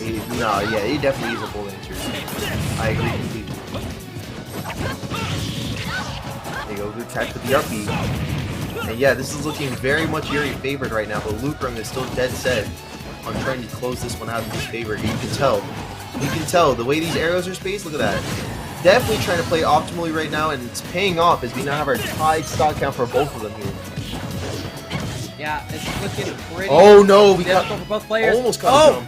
I like that. That was a good early up B That was good. to avoid any further punishment on stage. Yeah, especially since you could tell that Luke Rung was trying to catch a low recovery option like Belmont would do in most situations. Ash trying to put some aerial pressure on the board. This is not looking good for Look Wrong. Yeah. Oh, and they have to up B early, but There it is. unfortunately, yeah, that is the game and the match. The number one player in Thailand falls down to the loser's bracket. But you And caught Yuri that too, right? You caught punches that their too. ticket into top 8. There it is, that forwarder, man. I'm telling you, since the beginning of that set, it's those background forwarders off a platform that was definitely giving Luke Rung a lot of trouble. Yes. But right now, chat, every winner's match, other than that one, is on to top 8 qualifiers. That's right. That one obviously having just been concluded. So Yuri is in top 8, guaranteed 5th place tonight, and a slot in winner semis. And our next match, or set rather, that's going to be on stream, will be between Bethel 3D, the coach for Grand Canyon University, and Frenzy, the Dr. Mario extraordinaire. Yes, that I believe we should be getting started right about now, since I don't think see that they're playing a match at the moment. So they should be coming up here next. Okay, they're actually sitting down right now. There they are. There they go. So Toon Link versus what I can only assume will probably be Mario. I know Frenzy got like a couple of other characters. I could have sworn I seen this man pull out like Wario and Grands one time at like an ASU tournament. Something crazy. Something we do know about Bethel is that they really tend to struggle against Mario. Right. Yeah. We saw that come to bite them in the butt during the AZSL Pool D qualifiers, where they actually lost to the Jumbo Jack Mario, I think. Yeah, more often than not, it seems like a character like Toon Link can struggle at times against rushdown characters in general. And Not even the rushdown thing. I think it's more so the fact that Toon Link is so floaty that they can tend to get juggled in the air a lot. True, characters that can juggle can prove troublesome for most characters like Toon Link. You know, they're somewhat floaty.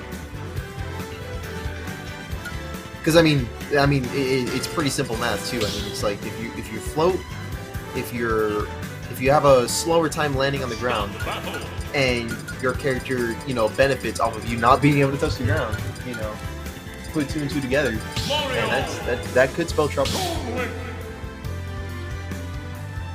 know what I'm saying? Yes, sir. I'm inclined to agree. Here it is, the Mario and the Toon Link Frenzy versus Bethel 3D. Winner advances to top 8, winner's side.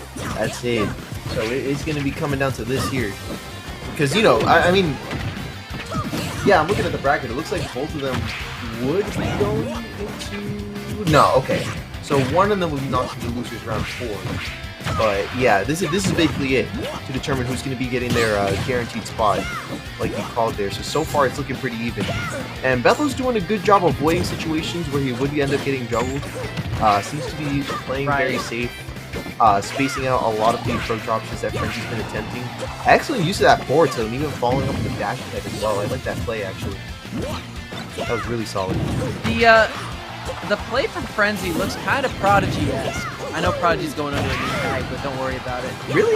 Wait. It looking kind of Prodigy-esque because Prodigy is a very rushdown heavy Mario, super aggressive, whereas for the most part we tend to see Mario play in the bait and punish kind of style. You know, waiting for your opponent to overextend, put himself in a bad position, and then punishing accordingly.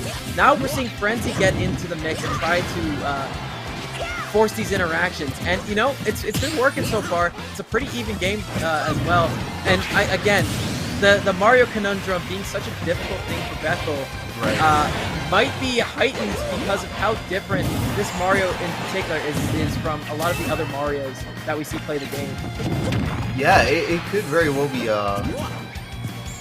different from that, and I mean, if we're looking at the gameplay right now, I mean the percent is in favor of Frenzy, but Bethel does seem to be controlling the match still. I'm not sure, like, yeah, it's kind of weird, isn't it? Like, you know, the percent is showing that, like, okay, Frenzy's in control, but the gameplay is showing that, like, okay, Bethel's the one that's kind of controlled right now, for the most part.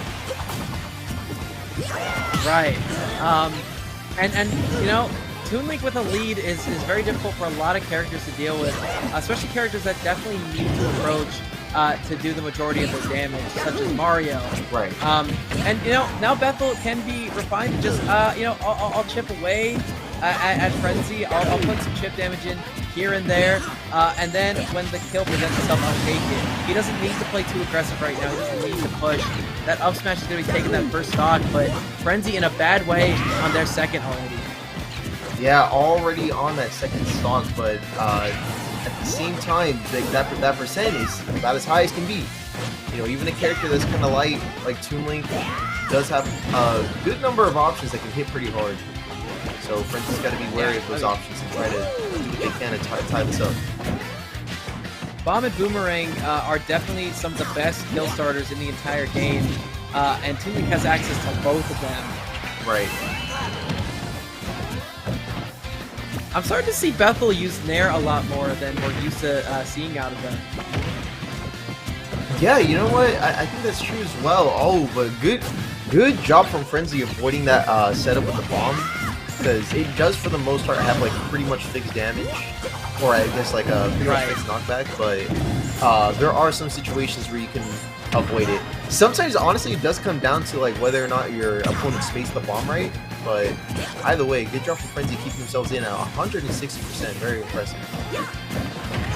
These short hops from Frenzy have been so powerful here, and they finally get a kill confirmed off of that little bit of pressure that they started applying to Bethel.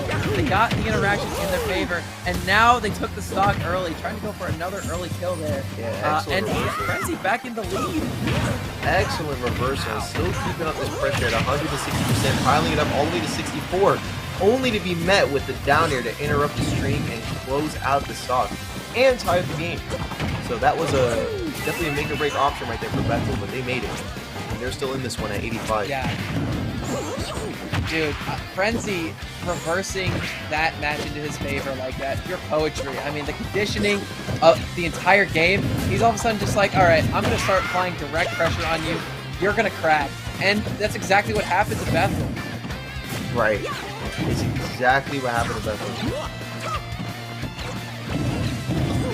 There we go, feeling out the neutral with some bombs a little bit. And there goes the boomerang set to try and catch a jump.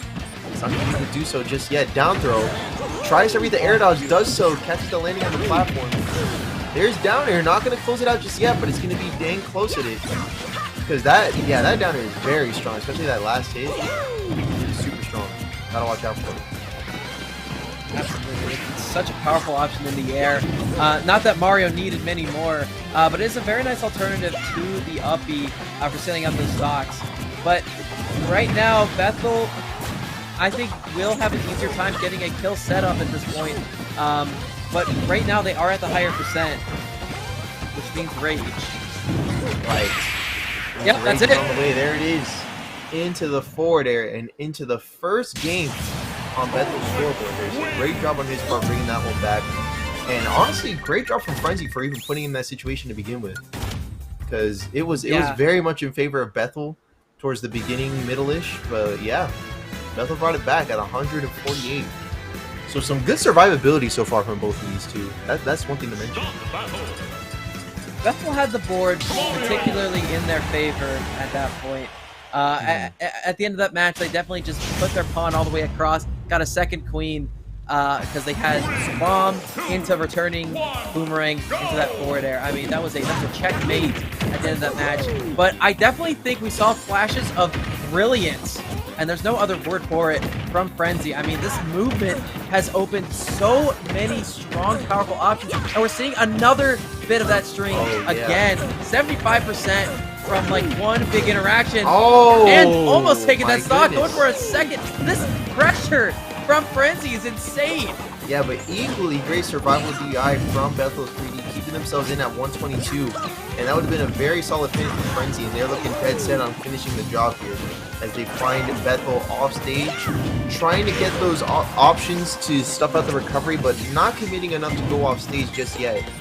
Doesn't want to find themselves in a reverse edge guard or anything of that fashion. One thing we didn't mention about that last match is how long it went. It went down to the last minute 30 at the very least. Yup. And now it's looking very different because only a minute into this match and we see Frenzy, well, putting on a Frenzy and already taking that first stock within a minute. Yeah, 1 minute is all Frenzy needs to be able to get stuff like that going. So great job from Bethel for being able to stuff out those options and slow down the gameplay to where it could favor him potentially. But, I mean, I say that, but Frenzy still going out in front even after this good confirm on the stock there from Bethel. There's still a 68% deficit that Bethel has to make up for. So, Bethel has, or Frenzy definitely has it laid out for Bethel right now. Oh my god, I love that frame trap. Yeah, Frenzy is doing the top player gambit in the fact that they are, throwing out options that are supposed to confirm into each other. Right. But waiting for an option from Bethel to get a more confirmed punish. Foregoing true combos for saucier punishes is one of my favorite things I see players do at high level in this game. And Frenzy is no different. Yeah, that's what we're seeing now from Frenzy. That's what we're seeing now from Frenzy. In fact, you're still seeing that here on this last stock.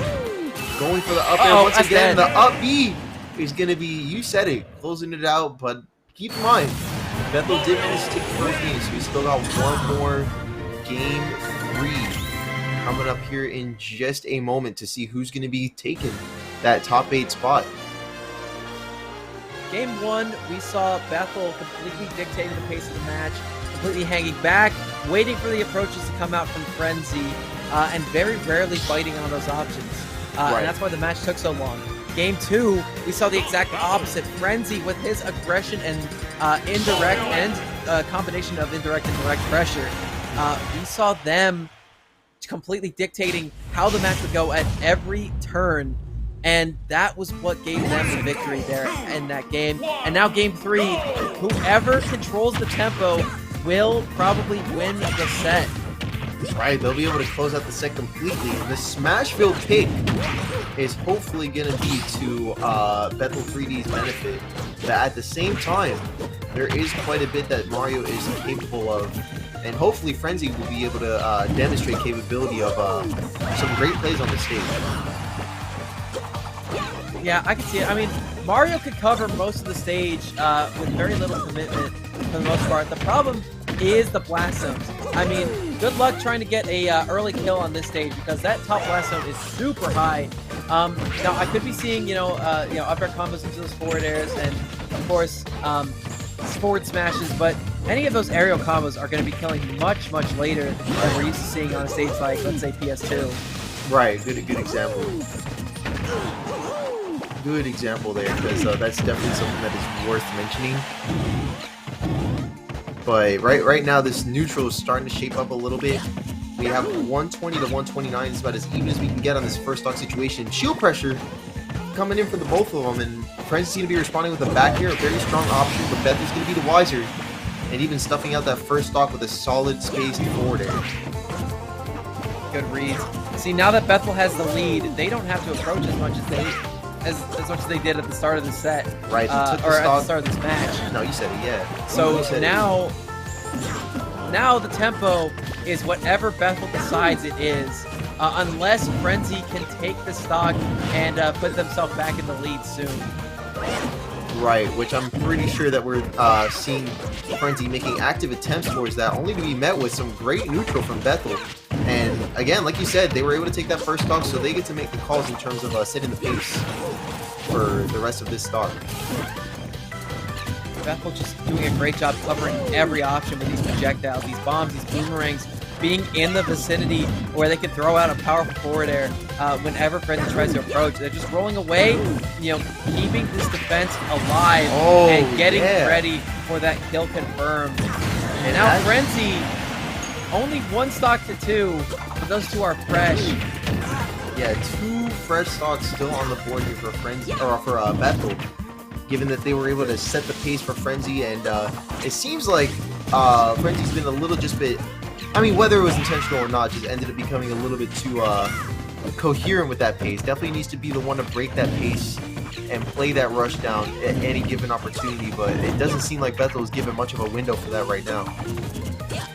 No, Bethel's doing a good job of throwing out these bombs at a space where Frenzy cannot approach, or if they do, they will get blown up.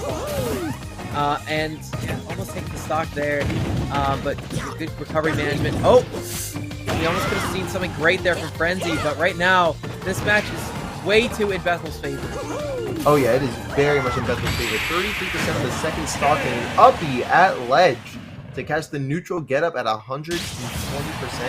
It's going to be closing out the set in a 2-1 victory for Bethel 3D. Both those first 2 games were very good from Frenzy, especially game 2. But Bethel, whenever they had the control of each of these matches, that was what gave them the victory. Right. And staying in their seat, Bethel will be playing against Stroder Ame in winter semifinals. Our first best of 5 set of the night. Right, first top 8 match, and the king of AZ Smash is getting ready to tap in for the first match of that top 8 for tonight. Yes, and this is going to be interesting in just the fact of we have no idea who Stroder feels like playing tonight. They went full solo Kazuya last night to qualify for the AZSL finale on August 15th, right? Which you can check out on this Twitch, by the way, twitch.tv/SAK Gaming TV. That's right. At 1 p.m. Pacific time. I'm shilling this simply because I very much like... Oh, yeah, we can plug that as well. Smash Reach is coming up this Sunday, so, definitely sign up for that. That's going to be I'm going to be there. Woo, that's cool. That's right. Production, where is that being held again? That's being held in Tucson. Tucson, Arizona, baby. Right.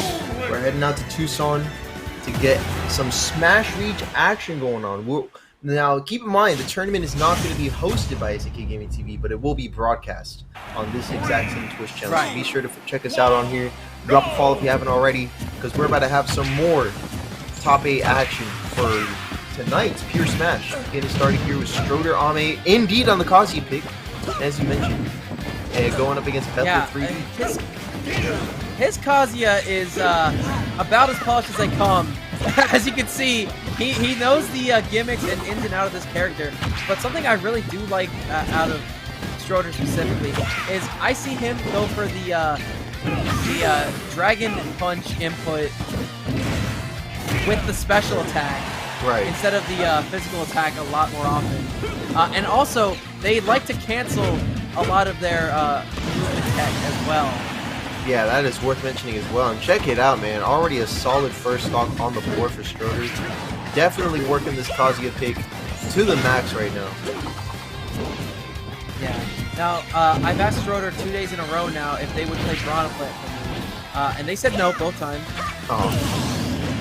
But the Kazuya pick, I'm not disappointed in the slice because their Kazuya is super cool. Yeah, really sick Kazuya. Check it out. Already setting up on the platform, but only to be met with a down air in retaliation there from Bethel. Seems like a pretty consistent option. So like for Bethel, for like stuffing out aerial strings, we saw that already once on the on the frenzy strings. He was going for with up air. Right. And here's another thing about Toon Link specifically in this matchup. Kazuya is a heavy lad on the weight tier list, being placed just between Frontlet and Incineroar. Right. So that's not a light boy for any stretch of the imagination. And he's also kind of beefy. And these projectiles and these swords can definitely be calling out Schroeder a lot more easily because of both of those factors. As a result, yes. The thing is, the kill power and the combo power from Kazuya, if Bethel overextends even a little bit, yeah, there you go. Is completely terrifying. Good example right there on display from Schroeder taking the second stock. As, yeah, like you mentioned, overextension, lift options will not go unchecked, especially against a character with damage output like that. As you just saw, 40% on the board, 51% on the board for Bethel 3D's potentially final stock of the game. Well, definitely final stock of the game, as Schroeder Ame is still sitting with a one-stock lead at 146 and putting it to work.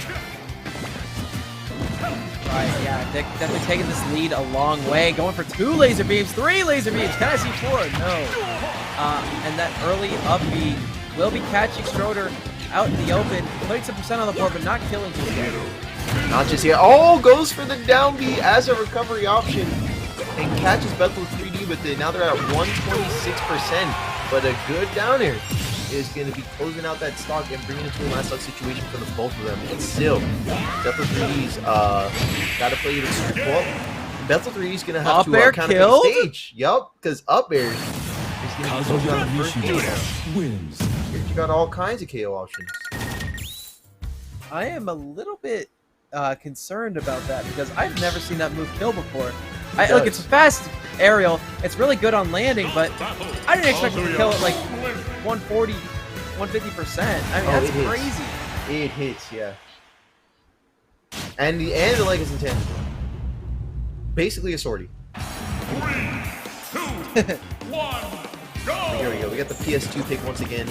Same matchup, but maybe a different approach here coming out from Bethel 3D as they already established the mood for a little bit there, but Schroeder Ame is already setting that tempo in his favor with some excellent neutral. So check that out. Good call out from Bethel there on that roll.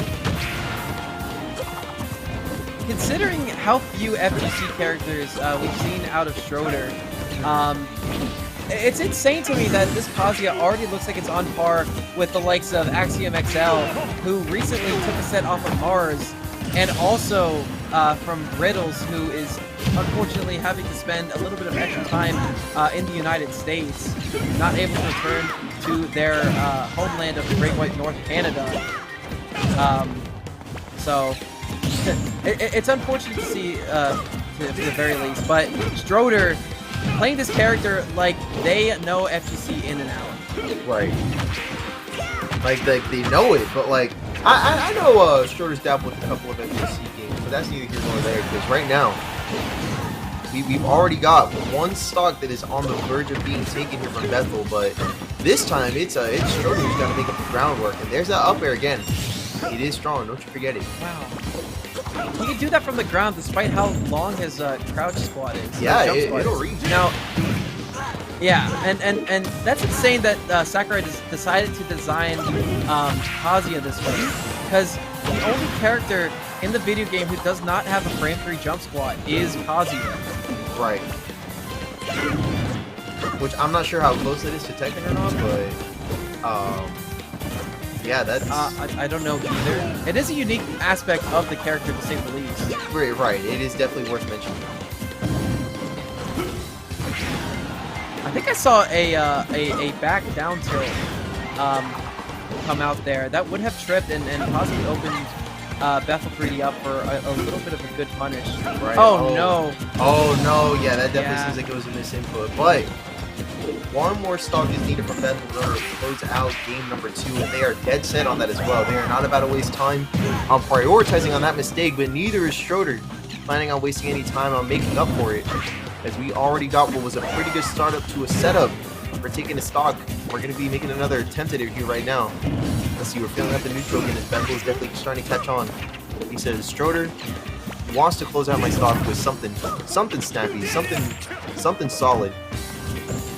So he's calling out every single opening that he can with the excellent space forward tilt. And Schroeder struggling to make that confirm happen. He's been whipping on the EWG fists. Let's see. My acronym for the Electric Wind God fist, because I don't feel like saying that ever. I think I've heard that before, yeah. I've heard it abbreviated, I feel like, but hey, solid upbeat. Closing out the second stock, and we got our tight stock down now. But you were saying? Yeah. Look, I'm gonna retract that because I just realized that EWG fist is the exact same amount of syllables as Electric Wind God fist.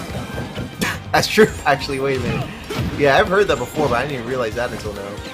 Maybe that's why I don't hear it very often. Let's just call it the EWG. The EWG. There you go. That works for me. Ooh, but the setup like that, up tilt and up air is definitely gonna work for Bethel. Check that out. That was solid. That really was just up tilt and up air though, wasn't it? That was surprisingly simple. Watch. Let's see again. Yeah. No. Oh yeah, Boom, right here. Bing. Yeah.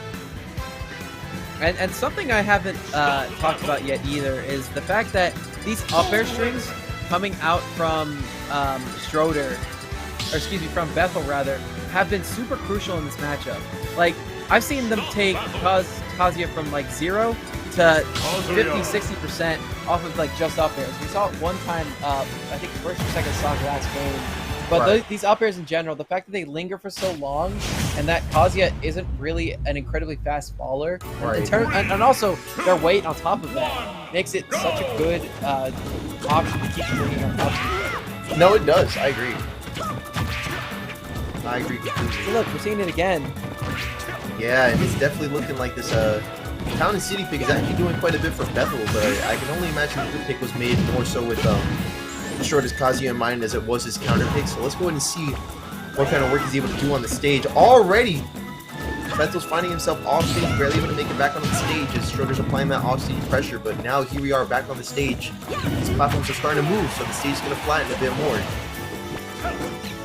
Let's go ahead and see how that plays out, because the percent so far is pretty tight. But there you go, the Rage Art is coming out, and we're going to get our first stock in favor of Schroeder Ame. But at 125%, what are you thinking, Laird? It might not be too much for Bethel to bring this one back, I feel like. No, I mean, absolutely. On this stage specifically, it's going to take a bomb to like a forward air, maybe even just F tilt at ledge. I mean, Bethel has these options in space to possibly seal out the stock. The problem is that you got a very angry Schroeder in your face, playing a character that can deal 40% off of like 2 attacks. Right, and that is definitely something that you got to be super wary of walking into this game, because it could very much end not well. If that makes sense. You could get the bad ending very quick. And there it was, the EWG into up smash, and now we see Schroeder winning the game. Wow. Okay, well that was interesting. That was the bad ending that I aforementioned.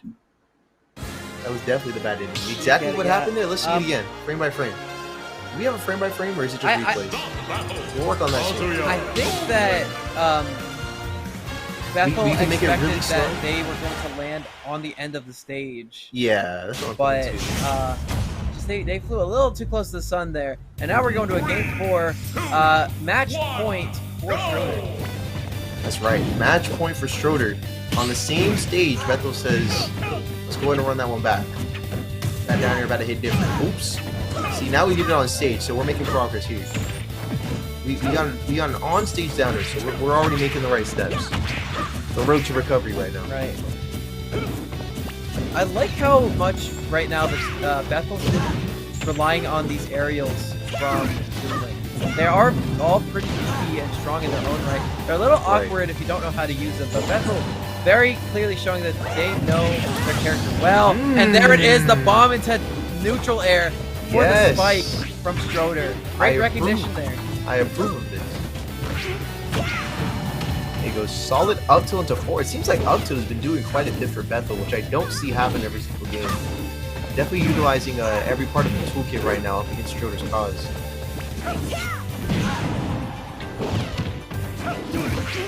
And I think right now it just comes down to how quickly Bethel can take the stock. If you give Schroeder a big opportunity for that lead, I mean, this Rage Art. Yeah, I was like super close to killing. Yeah, that Rage Art is definitely going to be helping out Schroeder in terms of pushing that advantage state, but at the same time, Bethel being aware of that, he's using all the stops with those projectiles to prevent that option from coming out. He did a pretty good job at doing so. 65 is pretty manageable. 65 is pretty manageable, but it only will be if he can take that stock right now, which that back throw is going to be just shy of being able to do so. Good block on the up air to keep himself in just a little bit longer, bringing it up to 85% deficit for Bethel's 3D, and Schroeder Omni has a lot of leeway here, even landing a forward tilt to close out the second stock and put himself up an entire stock is now what we're working with here. Oh, Schroeder's end. Oh, I appreciate Bethel's willingness to swing on that first combo, but the second one gonna land its mark. Schroeder sized up his opponent for too long. If you give Schroeder that time to think and get ready for you, he can do wondrous things. Honestly, one of the worst things to find yourself in is a stock deficit against Schroeder, only because of stuff like that. Like, once he sees that he's in a comfortable position to do so, he will start cracking out and pull something like that. And call it complacency or the fact that Schroeder hasn't had a compelling challenge since the likes of Cruff a couple weeks ago. But I really do admire Schroeder's willingness to talk to people after their sets and help them process what they did wrong so that they can play better next time. Oh yeah, you'll get that every so often. Here, we get to see that frame by frame of the down there. Let's see. Yeah, no. Alright, just wanted to make sure. I wanted to give Bethel the benefit of the doubt. See that maybe there was a bigger thing at play, but nah, unfortunately not. That down here is yeah, that one wasn't going to cut it there. Oh well, it is what it is. I did want to confirm that though. I wanted to see maybe there was more method to the madness there, but yeah, unfortunately those mistakes happen. Right, but shifting gears off of that set, Schroeder walks away into winners finals for the 11th time in a row for this tournament series. That's right. But they will be having to meet with the winner of this set. It will be either Frost or Yuri. And, you know, Yuri coming off of a very similar matchup right now. But yeah. I'm just worried about if they're going to be able to deal with the speed coming out from these sorties as opposed to the Lucina. Yes, it may very well prove to be a arduous matchup, that's for sure. Because I'm like, okay, so one thing that Belmont definitely suffers from, which I mentioned in the previous set against Lucina, was, you know, disadvantage state. If there's one thing that Crom and Roy being played by a Frost here definitely benefits from on the other side of the coin, it is that exact same scenario, being an advantage state. So how proficient Yuri is at avoiding those situations, and or how proficient Frost is at prioritizing on them here, which we're already seeing here at the start of this first game, is definitely going to make or break this matchup. Yeah. We're already seeing this offstage game from Roy is much lesser than that of Lucina. Right. The neutral game in terms and also the speed and kill setups that Roy has access to far outstretches that of Lucina. Right. And you know, I think it's a worthy sacrifice simply because it means that this damage can be added up a lot quicker, and these kills can be taken a lot quicker as well. And by extension, they can be taken a lot quicker. That's worth mentioning. And here we go. We got our fourth throw to put Yuri back off stage once again. And this stage control is definitely something that Yuri is trying to reestablish, but Frost is doing an equally good job of preventing it. It's basically been Yuri losing stage control for a majority of the match so far. Yeah, Frost is doing an amazing job of extending disadvantage state between stocks, and no tech coming out from Yuri there. Frost, 28% only on their first stock, not falling to the wayside of any neutral interaction. Nope. They are completely in the game right now. They're in the zone, Baldy. Oh no, the saw tip forwarder is going to be canceling out that string, but hey, still pretty good damage to push that advantage state. That's what you like to see when you're up a stock.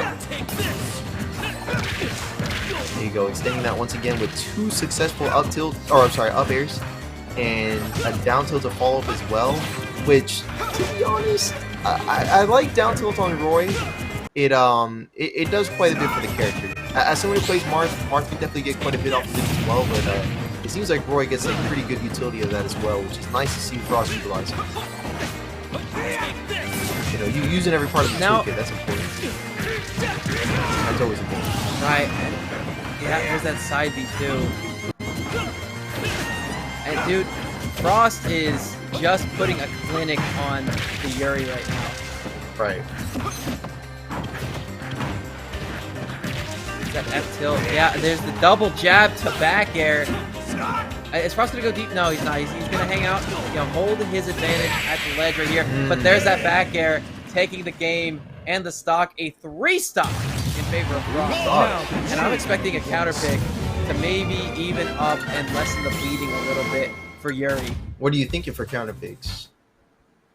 I don't know if Smashville's a good pick. I'm gonna be honest with you because Roy covers that super well. Roy. Oh well, it looks like it's Yuri's best shot. Because but then again, Yuri. Pick, but we saw Yuri's ledge trapping ability from center, and like the mixture of sharking and top platform pressure on the stage against the #1 player in Thailand a little bit ago.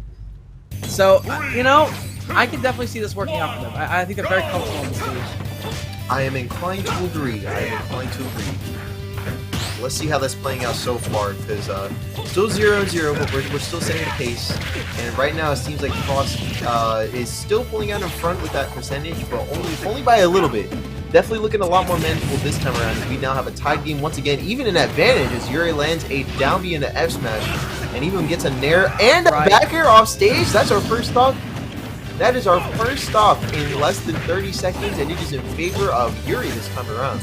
So maybe it might not even be the stage pick. I think it's just Yuri stepping up the pace a little bit.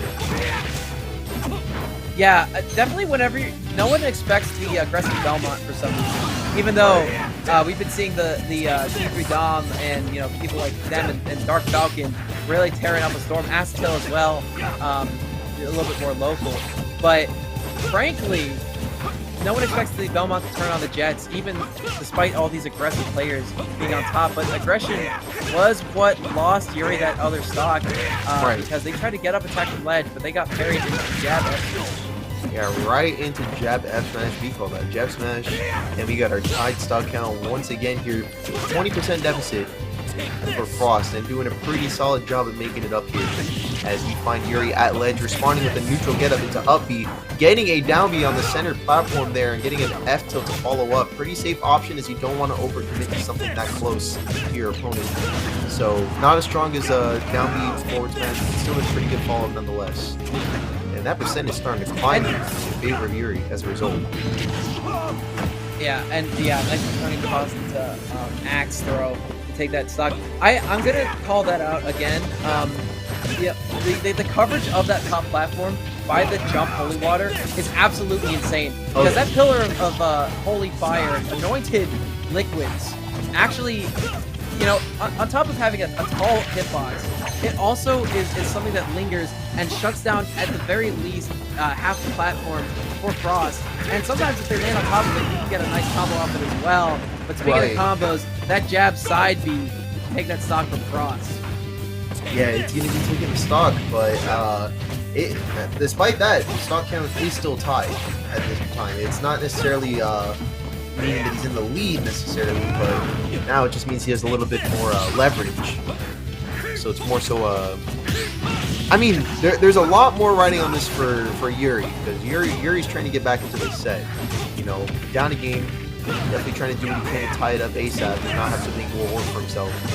Because this is the this is his first top 8 match. So it is best of 5, but just because, you know, he would have another game on him to still bring it back doesn't mean that he wants to prove it. Yeah, that next week's super important game too, specifically. That falling back air, super strong to possibly push Frost off stage. And here we see Oh my god, both these guys are trying to seal the deal on this game right now. Well, I gotta say, it's more so Yuri trying to close it out right now. 168, and there isn't too much that Frost can reasonably survive against at this percent. So definitely doing what he can to close it out. But hey, even up B is still going to be keeping Frost in this game. And Yuri is doing everything he can. There's another up B. Second time is not the charm, unfortunately, to close out the stock. Side B is going to be applying that shield pressure on stage along with the Nair. And Yuri's trying to feel out everything that he can get to close out the stock at just shy of 200% and drop down back air from the platform is going to be closing it out. And honestly, now that I'm thinking about it, that was probably one of the biggest benefactors for the stage pick for Yuri, I mean. Is that center platform, I mean, you can get so much by dropping off of that and landing those aerials like you would normally. Because it's right in the middle. Right in the middle of that stage. Gives you a lot of space to work with.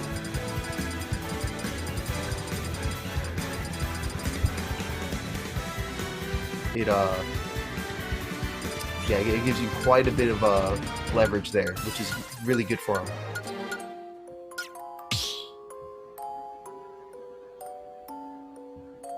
Oh, Larry, you that?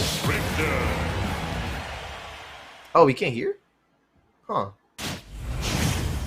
Oh, okay. Alright, well that's fine. Well, I'll go ahead and I'll take over here for a second.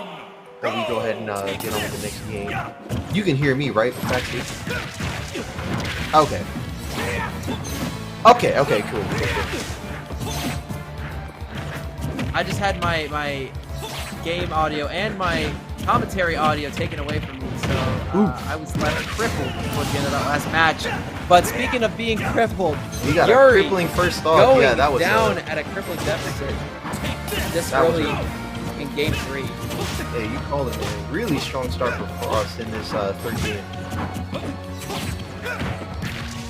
Check it out. We're still pushing that advantage state. Trying to go for an S-Mesh at the ledge. Catching the get-up option with that grab. We got our jab into side B. We call that jive B.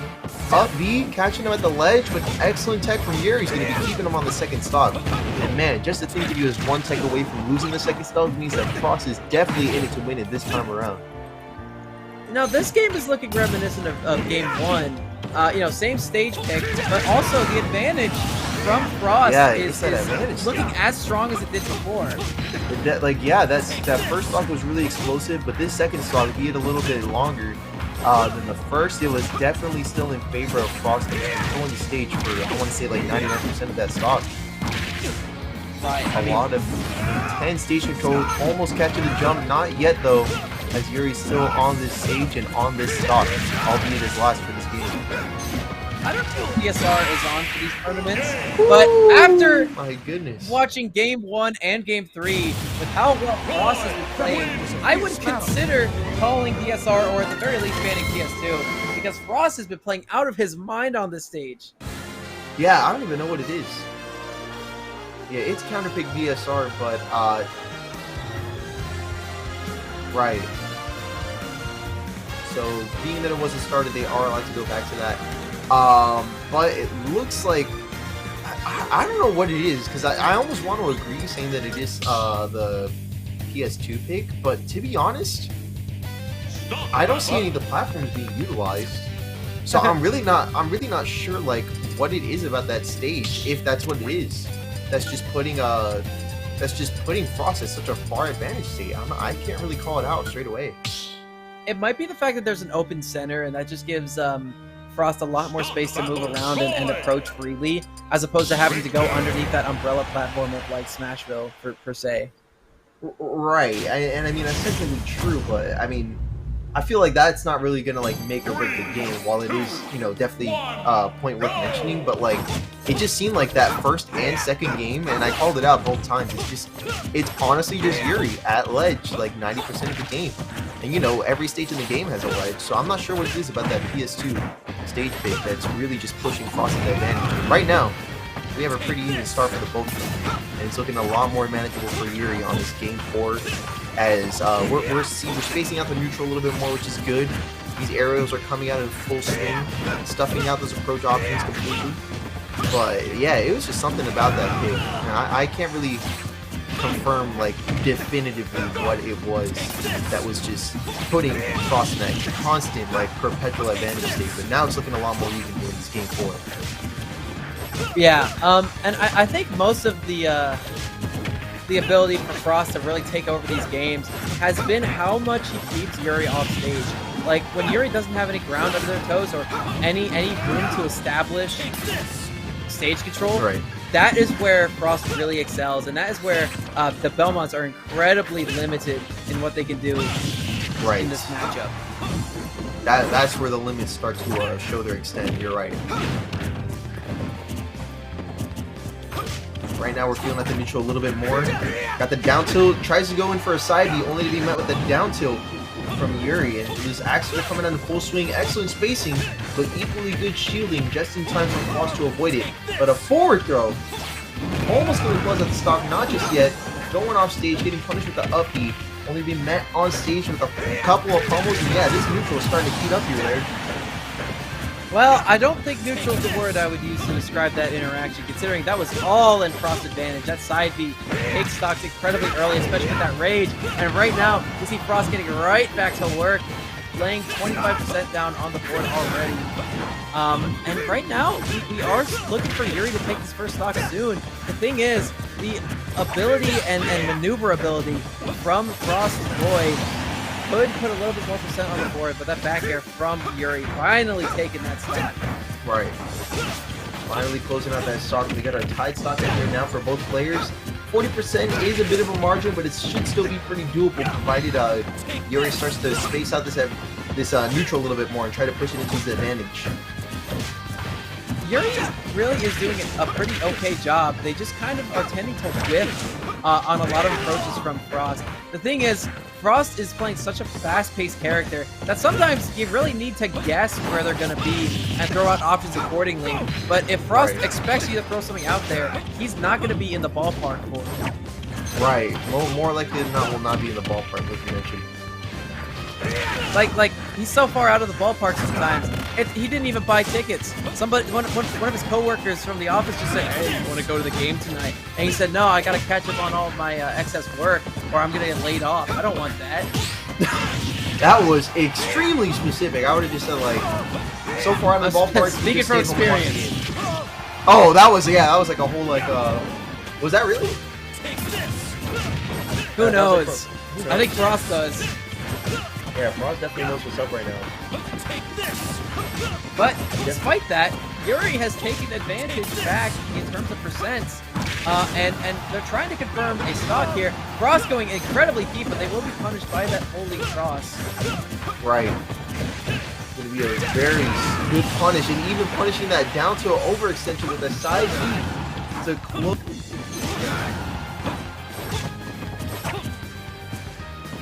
The commentator's sputtering a little bit. Is that just me? Are we okay? Taco's gone? Oh, that sucks. Alright, well, I'll cover in their stead, just like they did for me a little bit ago. So it's last stock here, and right now, it's definitely Frost, trying to go into a winners finals fight against Schroeder. Once again, I feel like I see these guys in the top of the tournament series all the time. Alright, I'm back in. Yeah. Alright, last let's go. stock situation like you mentioned for both these players, but the stakes are definitely looking higher here for Yuri, as this is definitely make or break for his winners run. Right. But hey, if Yuri gets him off stage once, he could put up anywhere from 20 to 70% on the board with a really good ledge trap or edge guard. So I think they need to go for that at this rate. Right, that's what I'm starting to see here as well. Good job catching that back here. Gotta see where our next move is. Excellent down tilt. No invincibility this time either. No, he jumped. Smart. Oh, smart, yeah. Oh, there's that trade with the up air. And yeah, at 150, Yuri is still hanging on to the stock. Man, I can only imagine what Frost is thinking, because I'm kind of calling out these ledge options from Yuri super predictably. I mean, that dude needs to get off stage if they want to win this match. Okay, there it is. A nice jump, angled up forward air. All right, they dropped the Holy Cross. Now we have Frost off stage. This is where Yuri can possibly win the match. Yeah, this is definitely like make or break right now for Yuri. If he can control this stage until Frost goes down, this could keep him in the match and in winner's side. There you go. Good catch the neutral B. Gonna go for a second one, just shy of landing. Yep, now the wall needs to be built for Yuri, but they're off stage yet again. Frost can win it right here. A minute left on the clock, and there's that backer. That will do it. Back here, catching that roll on the stage is going to be closing out the set, and Frost progressing through winners top 8. And we're going to be having our main Belmont for tonight. Yuri still in bracket, but this time on loser side. Yep. They fall down to losers quarterfinals. Hey, Taka, can you hold it down for a second? I gotta grab some more water. Yeah, no problem. No problem. Let's go ahead and let's open up chat. Let's see who's in chat. I'm trying to see. I'm gonna go ahead and pop open twitch.tv/SAK Gaming TV. Just gonna make sure that I'm following, and you guys, you guys should probably do the same. Just make sure you guys are following this excellent content. If you guys haven't done so already, okay, I'm definitely following. Like to see it. And if you guys are feeling generous as well, be sure to subscribe. What do those emotes look like? I actually don't remember. I think like one of these is like an inside joke. I like the AZ window. That's pretty cool. Nice. Very cool. It looks like our next match that we have coming up is going to be, if I move over here, it's looking like our next match is going to be winners finals. It's come down to this on the winner's side. It's going to be Schroeder Ame versus Frost KQT. Which, you know what? I keep forgetting to ask him what exactly the KQT means in the name, but hey, check it out. Solid start to the match. I mean, what the? He even got up. He's like, wait, is this real? Am I really dying to that at 0%? Holy, they did not waste time on this one. Going straight in for the 0 to death, and this is an explosive start to the set. And meanwhile, Frost has got a lot of ground to make up for frame 1. I mean, man, that scoreboard barely even came up. He barely kept up with that one. That was lightning fast. Wait, so hang on. You're telling me I just got back? All right, I come back to this. I didn't expect the match to start, much less for Schroeder to have this much of an advantage already. Like that string started when we got the scoreboard up. That was nasty. Yikes, dude. Now, I want to call something out. I've been seeing Schroeder do in between yesterday and today, with them pretty much solo playing this character. It's whenever they E-dub G underneath the platform, right, and their opponent lands on top of it, they've been going up to the platform and crouching, looking for a crouch release attack, which would actually put their opponent into crumple, and then going for the Dragon Punch accordingly. So that's definitely something to look forward to as the set continues. Right, as the set continues. But right now, this match is about to come to a close. Strong combo game here from Schroeder, top to bottom. And what a finish. What a finish, to be honest. I'll take that one. That's iconic. Yeah, that was nice. Oh, dude. I definitely thought, like, Schroeder was going to be the one going for the spike. I think they were looking for it, but yeah, they just... Come with me, my brother. So join me. And that he did. We're about to get our second game on screen here in just a second. There we go. Same character, same picks, it looks like. Yep, same stage, if I'm not mistaken, as well. That's correct. Hopefully the match doesn't go the same way. Oh, no, and it will be a different stage. It's going to actually be okay. City. I like the stage for Frost. Yeah, this is a very good Frost pick here, so hopefully they'll be able to put it into practice. But right now, oh my god! Apparently Tariki! It is a frame-by-frame remake of the first stock of this set, and yeah, it is carrying right on to the second game. That's something else. I need some medicine. I'm gonna throw up after that one. I need to grab my trash can. Oh my goodness. That was pretty sick, man. That was pretty cool. Yikes, dude. Yeah, EWG is a super important part of any matchup Kazuya is in. Oh my lord. It is quintessential like you saw there, and let's go to see what our... Oh, good follow-up though from Frost, tying up the stock count this time with only a 31% deficit, so this is definitely something that Frost is establishing a better hold of this time around.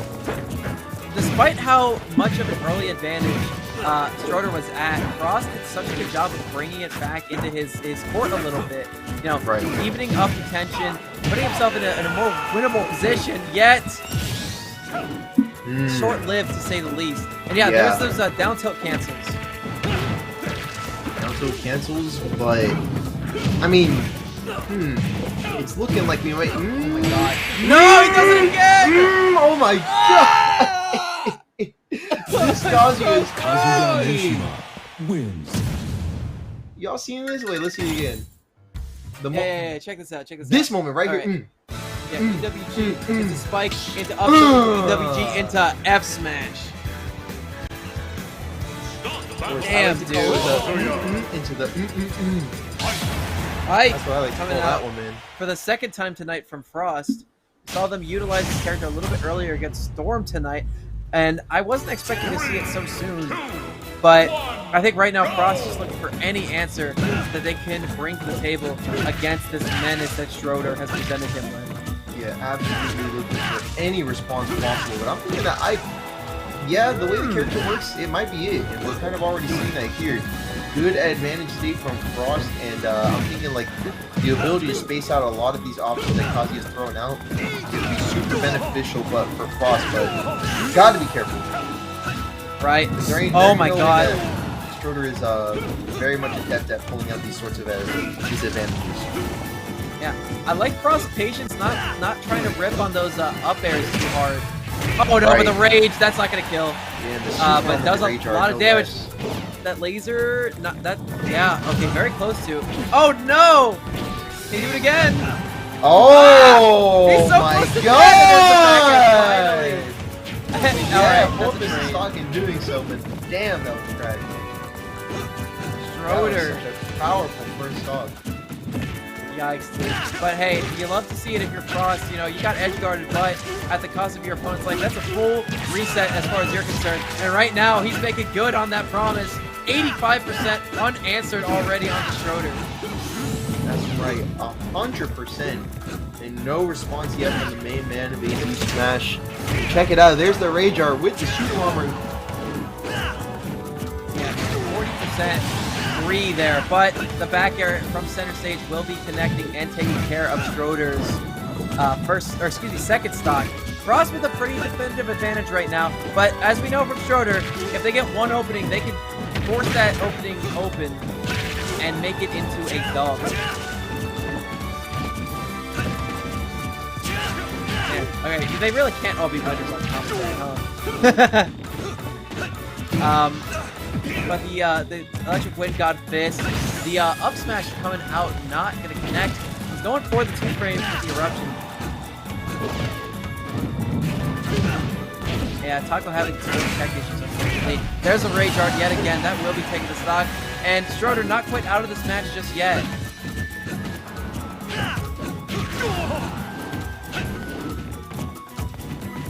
Alright, and it's looking like last stock for Frost. They want to try to take as little damage as possible. They're playing a war of attrition, and I can definitely respect that. No more rage will be coming out the stock, but there's the crumple, the back down tilt, the down tilt, the electric wind up, the spike, and the pressure mounting, but not resulting in a stock there. But that's a free 70% from Schroeder. Yeah, right onto the platform. That pressure kept on pressuring, and now we gotta.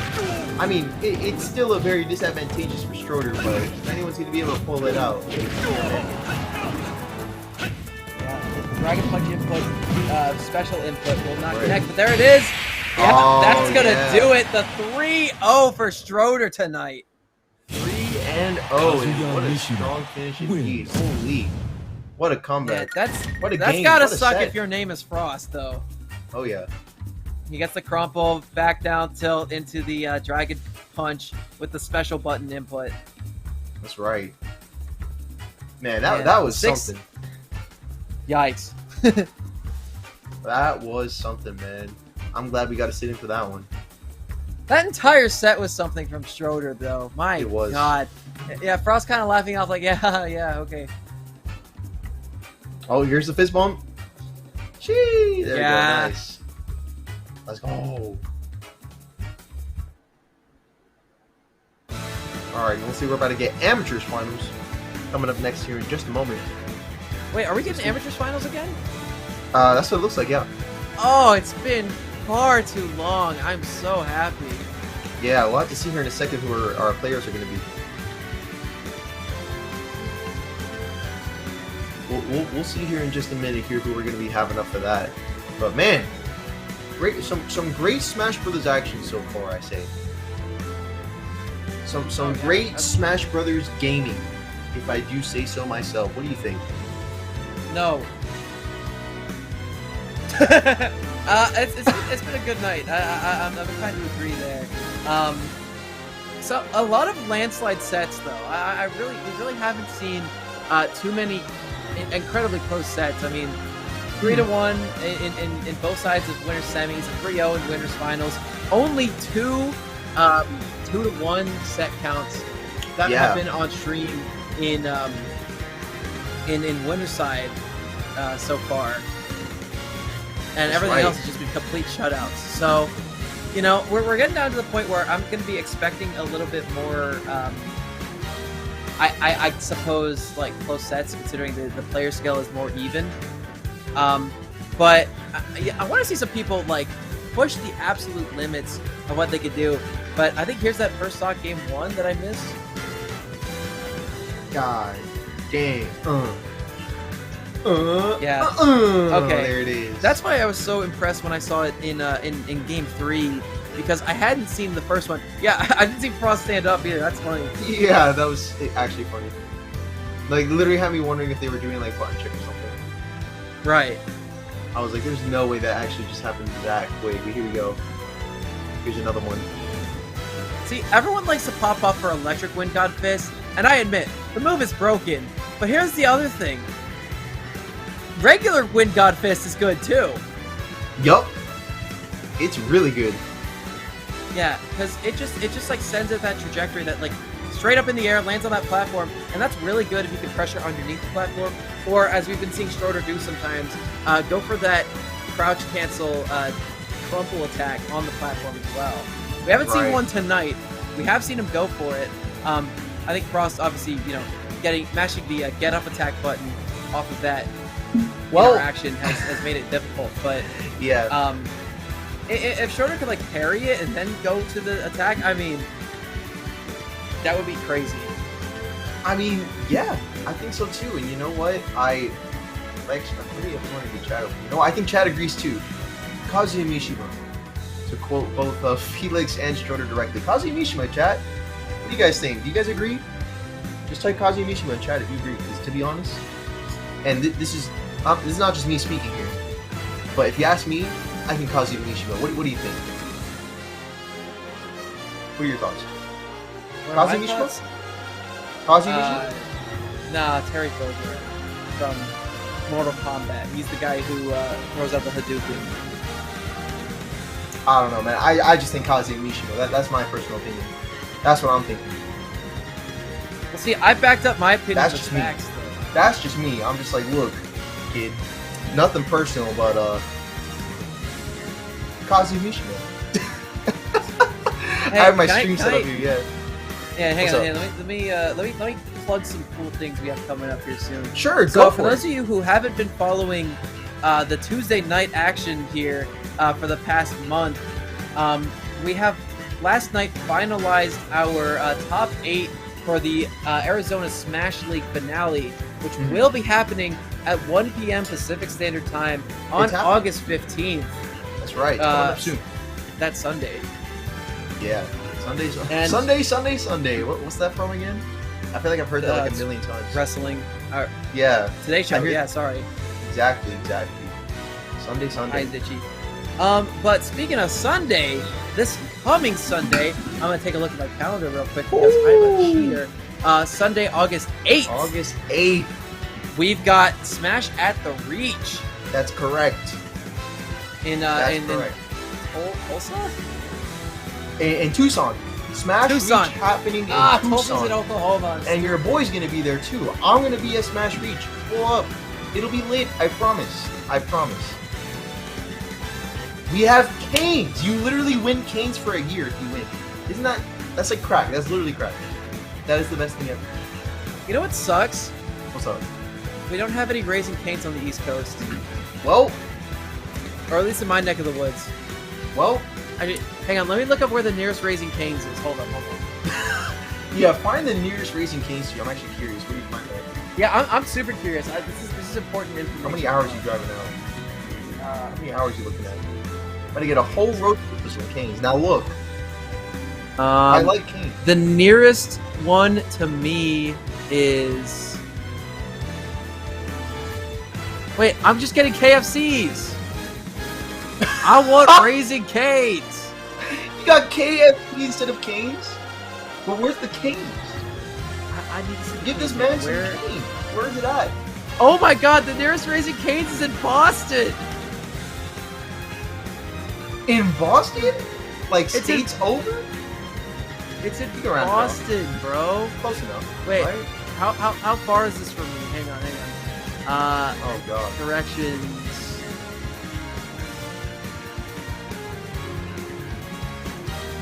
Hang on. Jeez. How many miles? Yeah, only 5 hours and 300 miles.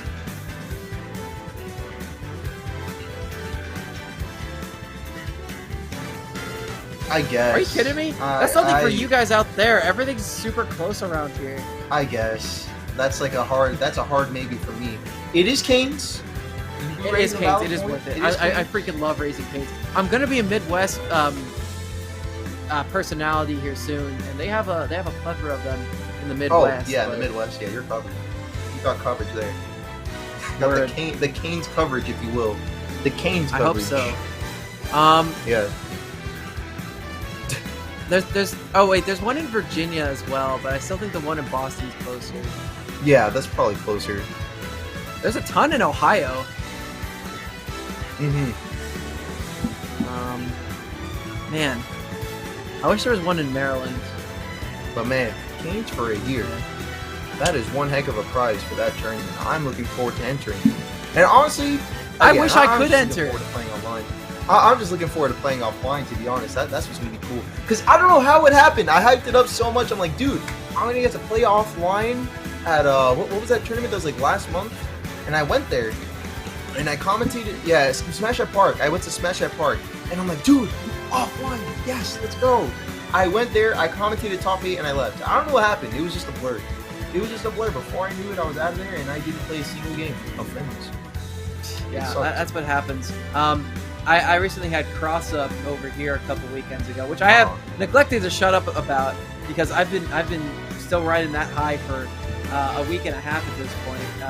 It's been really enjoyable just having offline events come back, and oh yeah, for sure. I'm actually super happy to hear that a lot of our local tournaments around here are going to be bringing back the mask mandate, and also rolling out a bunch of supplies to help like wipe down setups and chairs and everything after every match. So right. I would say for that, because it might be time to mask up again, as much as I hate to admit it, because if we cut the curve for real this time with the Delta variant, we could completely go back to how things used to be. Very soon. Right. One wrong move. Yeah. It's super state dependent. I realize like with the mask mandates, but to each state their own. Everybody tries to do their part regardless of that. Is just because it's not mandated. It's not doesn't hurt anyone. But at any rate, looking forward to Raising Cane's tournament this weekend. I really am looking forward to Smash GG. It's gonna be a lot of fun. It's gonna be a lot of fun. I know. Check chat. It's gonna be a lot of fun. Say, Yeah, Ohio? Let's check chat. Honestly, I don't have an opinion on Ohio. To me, that's just one of those states, like, it literally just exists. I don't think anything of it. Ohio's sick, though.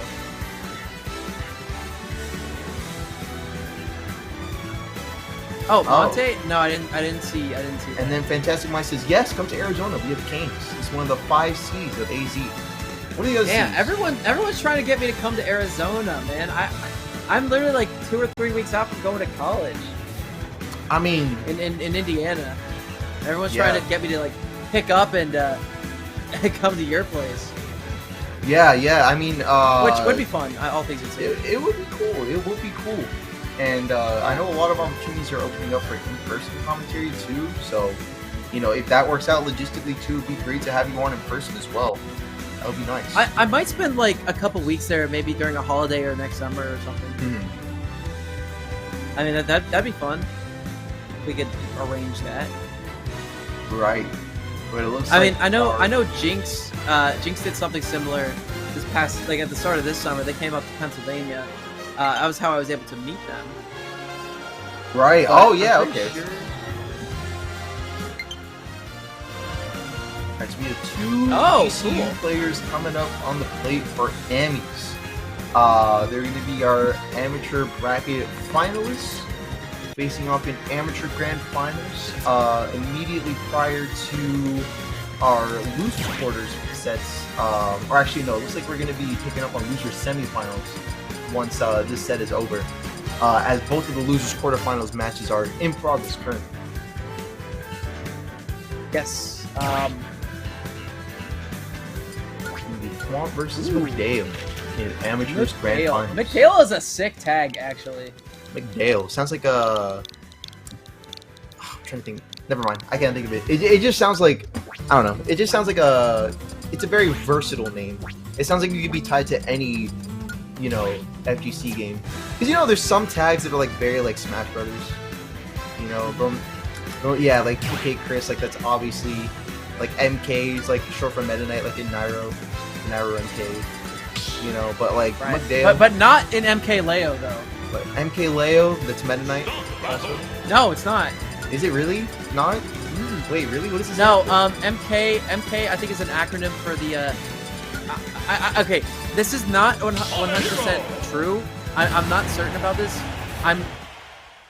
What I think happened. I know it's definitely the name of like something back home in Mexico for him. I'm pretty sure it was the game store that he used to frequent like when he was first starting to play Smash 4.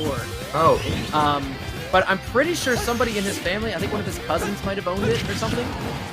I think that actually does sound familiar. Actually, Right, but I do know that it is not MK Meta Knight. Right. Or Meta Knight Leo, yeah. Yeah, but now we got Hero versus Sonic in amateur grand finals. But we're already finding ourselves in a bit of a tricky situation. The MP is starting to look pretty low on our Hero mains with Dale, and is already sitting at about 12 MP, which is not a lot of real estate for MP if you're a Hero player. You know how that character works. Well, but it looks like Well, Smooth you in can the just S-Match get is all crit, you by the need. way. Yeah, get Smooth all S-Match that is all you need. MP right back. Holy cow, look at that. Oh, yeah, you said it. All the way up to 59%. So, Mans is up good again. Womp on Sonic And, is rocking 2 stocks, but definitely doing great in the neutral so far to establish that lead. Oh, there we go. Nice set. Nice game. And another thing I was going to say here is that, now, despite what you guys might think here, I think the matchup might be in favor of McDale and the Hero, simply due to the fact that Hero kills, Sonic really struggles to that. Right. Sonic can, in certain situations. No, Oh, but there goes the you magic madman. burst. No magic left. All it takes is one good gimp, and my man's gonna be out of a stock right here. Yeah, Look at that. very well We're going could for the be, back and throw. shouts to Twomp for keeping the pressure up. Right. Yeah, really good job keeping up that pressure. That's what's going to be required. He's going to be trying to pull out of the lead right now. Down throw from Accelerator on the Dale. board, giving Hero a little bit of extra speed to almost keep pace with Sonic a little bit. But in so doing, it also reduces his weight a little bit. Right, it does decrease the weight to where, like you mentioned, that problem that Sonic can have at times with taking stocks can be alleviated a little bit in exchange. Like, it's been a pretty even match. Yeah, And there's yeah, a down smash to finally take it. Right. There we go, taking that stock. But that lead is still going to be at a huge... I mean, yeah, that lead is definitely doing numbers on Swamp right now. Okay, Swamp is trying to get in to close out that stock like you mentioned, but not a lot of safe options are being allotted here with these spells coming out in full swing. The usage of the zoom to get back to stage 3 and a raw F smash is gonna put Thwomp in a very bad situation. That's right, Focus, yeah. focus. I respect it. But another zoom to claw his way out of the depths. There we go, solid stuff here from Thwomp, making attempts to close it out, safe spacing against that snooze. But now it's McDale in control of the stage. That's Going dead. for Kamikaze, and yup, that'll do. That'll do it. That goes through shields. Does about 63%, I think. Those are counters too. It does, yes. I'm kind of surprised how much usage that McDale has been getting out of the down smash this set as opposed to any of his other smash attacks. Right. Yeah, I'm kind of interested in that as well, but it looks like the switch to Steve is going to be removed here from McDale. Which I am contrary to last matchup, I think Sonic kind of has a good time in this matchup, simply because Steve really used the materials in order to get a lot off of, get a lot of damage on the board or do any gimmicks and whatnot. Now, if you can't mine, you can't get like minecart or blocks or anything. Right, it really does limit you in that sense. So I definitely think McDale's hubris is getting the better of him right now. Yeah, and I mean the neutral, it's definitely shaping up for Thwomp this time around. Seems to be a lot more adepts to this matchup. Either that, or it does seem like you mentioned, McDale might be loosening up a little bit after that first win. Good. Okay. Oh! Yeah, good job charging the homing attack, and wow, I actually... Was that DI? I don't know what that was. That I think he might have air dodged, which might have accidentally, like, when you air dodge, it completely neuters whatever DI you're doing, so that could have been what happened. That very well could have been it, you're right. Or in his defense, it could have just been Hungry Bucks DI. Hey, yeah, that honestly might have been it, what it came down to. Oh, good catch! Good catch! With the up smash. Wow. Yeah, that was nice. Excellent That was cool. call-out.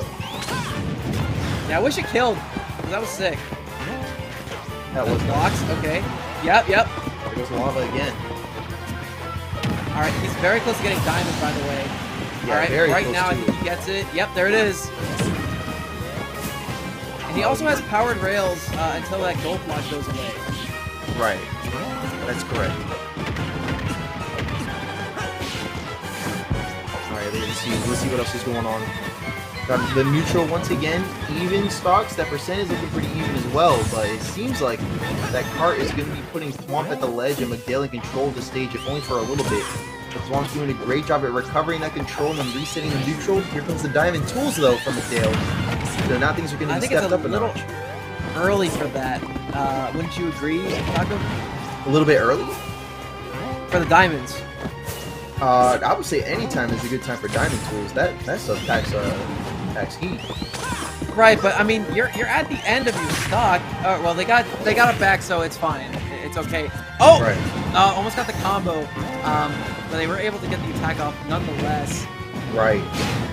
There you go. Excellent back throw, and yeah, that percent is starting to tie up here for McDale. So great job utilizing every part of the tools kit in order to be able to, I mean, honestly, play pretty impressively.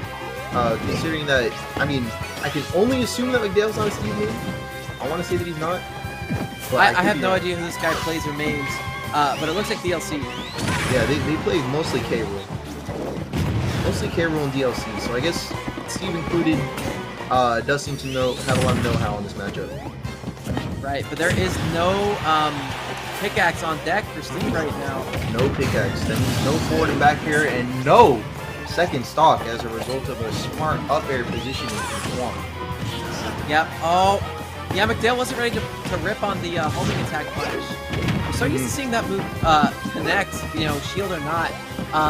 Having it whip there might have been analysis paralysis for McDale to deal with. Analysis paralysis. I've never heard that that forward before. air taking that stock. Yeah, there it is. Great stuff though. Yep. Oh, okay. He's blocking up. I don't know what that accomplished, but you know, gave him an opening on the ground. Uh-oh! No, he's dead! Oh no, Honestly, nope, that's still Sonic. alive. That's Sonic. Yeah, good job with using that RB to recover. Let's see what else we got here. Good forward air. Follow up on that down B, and yeah, it's definitely starting to heat up now. Oh, wait a minute, I see that! But only for it to come to a grinding halt as an unfortunate SD crit in the last second for Miguel. Yeah, hate to see it. Yeah, hate to see it. You do. And for those of you guys who aren't aware, Amateurs Finals is the players in bracket who went 0-2 or 1-2 tonight. So we'd like to give them a little bit of an opportunity to spend some time in the spotlight, give them some more late tournament experience. And the winner of this gets a free drink courtesy of Pure Esports. That's right.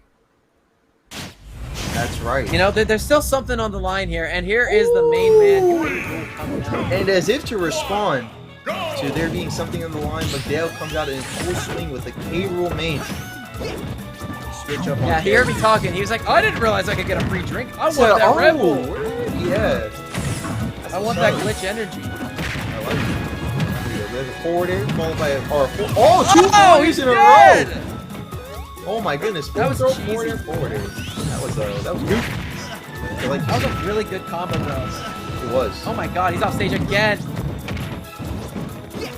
Yikes, this percent adding up very quickly on the second stock launch. Yeah, it is absolutely piling on right now. I love the usage of that nair to you know, break through spin dash.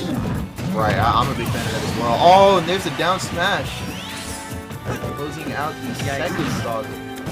Yeah, alright, you're not gonna get. Oh, he's going for the sucking Oh cup. my god! He got it! And yeah, pressured him off stage. Sometimes that's all you need. Dude, I am kind of disgusted that worked, but I'm not. Yikes, that was a game. That first stock was crazy too. That was something else. Wait, they're wrapping up their controllers? Oh, it's best of it three? is Okay. Yeah. Oh, it is. But- It is best of 5. That's what I thought. Are they? They're wrapping up We're gonna call So it a soon? forfeit from. so soon? Uh, No TO? What are you guys doing? I want to see. No, I think the TO's on the way. Right. Yeah, here's that. Yeah, Here's this that is all glorious sucking cuck. All right, grab back throw. And you know, back throw might be killing at like 50% of that stage. I ain't even gonna lie. Yeah. No, I agree. See how close it got? It is ridiculous. It can honestly it can put you out of a stock like super quick, especially if you don't have the right recovery for it. Yeah, man. It can put you out. They're back. All right. Ready? Back. Sit back down. Nice. They got one more in them. At We least got I'm another hoping set to do. to play. Let's. Yeah, they got one more game to play, but it looks like the Toon Link pick for all kinds of characters are coming out from McDale tonight. Oh, that's JT. Okay, never mind. Whoops, my mistake. Oh, but Piranha Plant Yes! is coming out. Holy. Yes! Yeah, All right. Larry's definitely a happy camper. Look. I've been asking Stroder for 2 days to play Piranha Plant, and he hasn't done it. And now we're finally getting another Piranha Plant on stream. I am so happy. I feel like to see it. Check it out. Yeah, on the Kalos pick. Yeah, on the I just thought Kalos it'd be pick. funny. Yeah, no. It is pretty funny to see. Yeah, we got Piranha Plant here on the Kalos pick, going up against Swamp's Toon Link. Yeah, this is definitely not a matchup that I thought I'd see today. Are they Toon Link? Yeah, probably, because we got Bethel, right? But Piranha Plant. Well, yeah, I mean, Toon Link is here, but there's very few Piranha Plants in the world anymore. Right. They are a dying race. A dying race. And yeah, Piranha Plant, technically the first DLC character, even precedes Joker. He's a fun addition. Like, as much as people were like, "What? This is a character in the game." A, Right. it's hilarious. Right. So Oh, it is fun. there's that. But B, they actually put like a lot of like funny gimmicks in this moveset. Yeah, they did. I agree. Like, I mean, Katui's a really good option. You're never supposed to not be throwing out Katui, which is probably why McDale's getting juggled to hell and back right now. Yeah. I mean, that side B is a really unique option. It does a ton of damage if you have full charge. It does a lot of shield damage. I mean, this character's really goofy. It's a really wacky bag of tricks character. A lot of goofs. Yes. What is this? Quite. Yep. Oh, yep. And there's that percent adding up. 161. Yeah, you gotta ask yourself if that trade was worth it. No, it wasn't. Well, maybe it was. Well, it's even. Maybe it was. At that point, it's objective, right? I guess so. Objectively, we're back to square one. But maybe for the style points, you know, if that's the thing. For some people, maybe it isn't. But yeah, we're back to square one though. Regardless, this percentage is still looking pretty even for both these players. Excellent dash attack to call out the down air onto the platform, or onto the main platform. I mean, so good stuff here from Miguel, covering options. But equally good follow-up though from Womp. We even saw that at a Bethel a couple times. Up tilt and up air tonight. It's been a very. I will say, I am kind of miffed that I'm not seeing the poison gas coming out very often from McDale, because that is a really good zoning option, all things considered. Right. It is very good. Gonna be using and you know, it puts a lot of pressure on shields. It can pop things. It's just free damage whenever you throw it out. I want to see more of it. Yeah, and I think we will still have an opportunity to see more of that. So let's see what the game plan is here from both these players. Excellent up smash to call it the down B on Thwomp's end, and this could be potentially a win here for Thwomp if they're able to keep up that momentum. Oh, look at wait that. a minute. Yeah, excellent offstage call out there from Miguel, tying up the percentage and the stock count, and is one stock away from taking it home. And this time it's like a Venus flytrap, snatching a stinking little mosquito out of the air. On that one. Absolutely. All right, so we're back in neutral right now. McDale trying to even it up, and he does. But the problem is that I think Toon Link has a very much more consistent neutral than Piranha Plant does. Oh, yeah. McDale being at a deficit right now means they're trying to force more interactions that they should really just kind of be a little bit, you know, more careful about. Agreed on that one. Yeah, the neutral is definitely stronger on one of these characters. And I'll let you take a wild guess as to who that is. But regardless of that, McDale is in fact keeping up. McDale is in fact keeping up. Doing a pretty dang good job of it too. Right. Oh, he's gonna do it again. Okay, good air dodge that time from Wong to avoid it. All right, he's gonna go for that uppie at the ledge again, but this time the Patui punish. Yeah, really good spacing on that as well. Okay. Man, that Patui will be killing soon. Yeah, it is very strong even on the latter ends of the move, but there we go. Up throw, not doing it just yet. And Wong is hanging on to the last dodge and the set. Oh my god! Both of those options just out of range. Oh, yeah, and catching the landing with that up smash. And we still got one more game. I gotta call out the boldness of McDale to just stand in the middle. Look at that! That was nuts. He didn't flinch. That was nuts. He was just barely out of that range. Unwavering. Yeah, if he could have punished that, he would have won the game and the set. But right now, the free drink rests in the balance of his last game. And that drink, yeah, it's sitting pretty right now, waiting for the victory. No, don't do it. Little Mac? It's not worth it. Little Mac? No. Woo, wait, what's this? Do you want the drink or not, my friend? The McDale is coming out for Game 5 in full swing. And, I don't know if anyone is ready for this. And I can't say the same for Thwomp. Thwomp is, I think Thwomp is. I mean, considering how much damage he's doing right now. Oh, yeah, wait a minute. Yeah, okay. 80% on the board already. Yeah, there's the answer. Thwomp is definitely ready for this matchup at 89%. But that KO punch is on line 30%. Is enough to take the stock, but not with much spacing, however. But I know Thwomp is not complaining there. Yeah. Right now I really like Thwomp's game plan. Just kind of stay in the air, pull bombs, and just try to throw them out. Give yourself as much of an advantage as you possibly can have.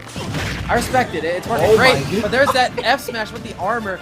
let's right discuss through. Look that at Kazuya briefly. ass. Let's discuss that briefly. He used the down tilt to stuff out the boomerang so that it wouldn't even be like considered neutral, and then immediately went in for forward smash. Well, now that's out of the way. Arrow too. Yeah, so now that's out of the way, so's your stall. Yep. I'm kind of surprised at how few Jolt haymakers I've been seeing. That's Yeah. still max side B. But there's that F smash. You said it, Yeah, not too many solid so far. punch in the kisser. Wants to save before he counts, I'm assuming. I guess so. I guess he doesn't want to like put himself off stage. Instead of for the forward air. You gotta respect it. I don't actually. And it definitely doesn't seem like Thwomp is either.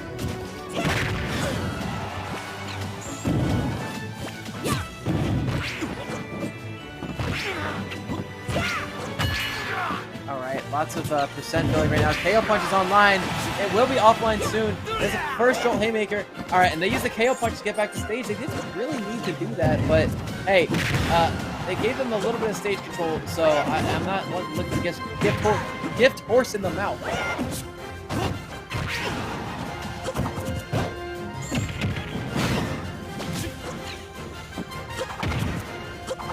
Uh-oh.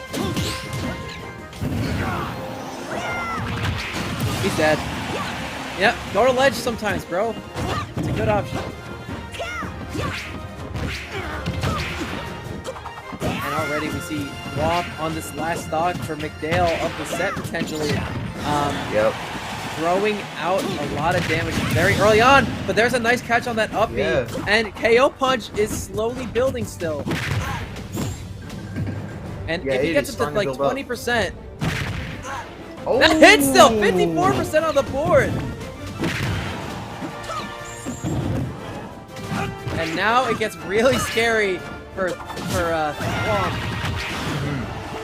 But yeah, there's no resources here for McDale either. Oh no! And that's the set. Oh McDale no! finally falls.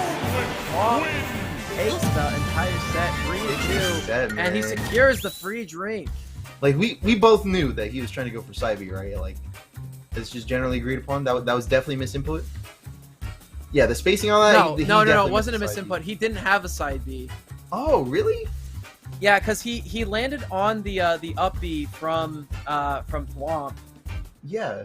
After he had already used the side B to get back to stage. So yeah, we'll take a look at it again here. The long version of it. So yeah, up tilt. Gets him off stage with that F tilt. He side Bs, lands on the up B. See, he doesn't have a side B right now, or a jump. And unfortunately for him, that's the stock end of the game. I thought he would have gotten that back, man. That is unfortunate. If he had a jump, he might have. But yeah, the good wherewithal from Thwomp, and they get the free drink. Enjoy it, my friend. You earned it. But now, shifting gears back to main bracket, losers semifinals between Bethel and Yuri. He's coming in hot. Just up next. Yeah, both these guys, the respective losers from winners semifinals, not falling to their losers bracket counterparts. That's right. And in pretty dominant fashion as well. Yuri 3-1ing Hitoikun, who, in order to make their way to losers quarters, had to beat Felix 2-0. Yup. And then on the other side, quite a ways. They've come quite a ways. On the other side, Bethel 3-0s Yomadafu, who beat Lucron 2-0 in order to make it to losers quarters. That's right. So we got. But anyway, chat, it's gonna be the Belmonts versus. Yep. Oh, McDale didn't disconnect their Pro Controller. That's what I was like. Yeah, I was gonna wait for him to call it out. Disconnect your Pro Controller. Womp womp. McDale, come on, be better. It's your responsibility as a Pro-Con user to know this stuff. Oh yeah. I can't. I really gotta. I gotta get my hands on another GameCube. It's been too long. I miss GameCube controllers. I actually just sent mine in to get modded. Yeah, at this actually, point, just yesterday.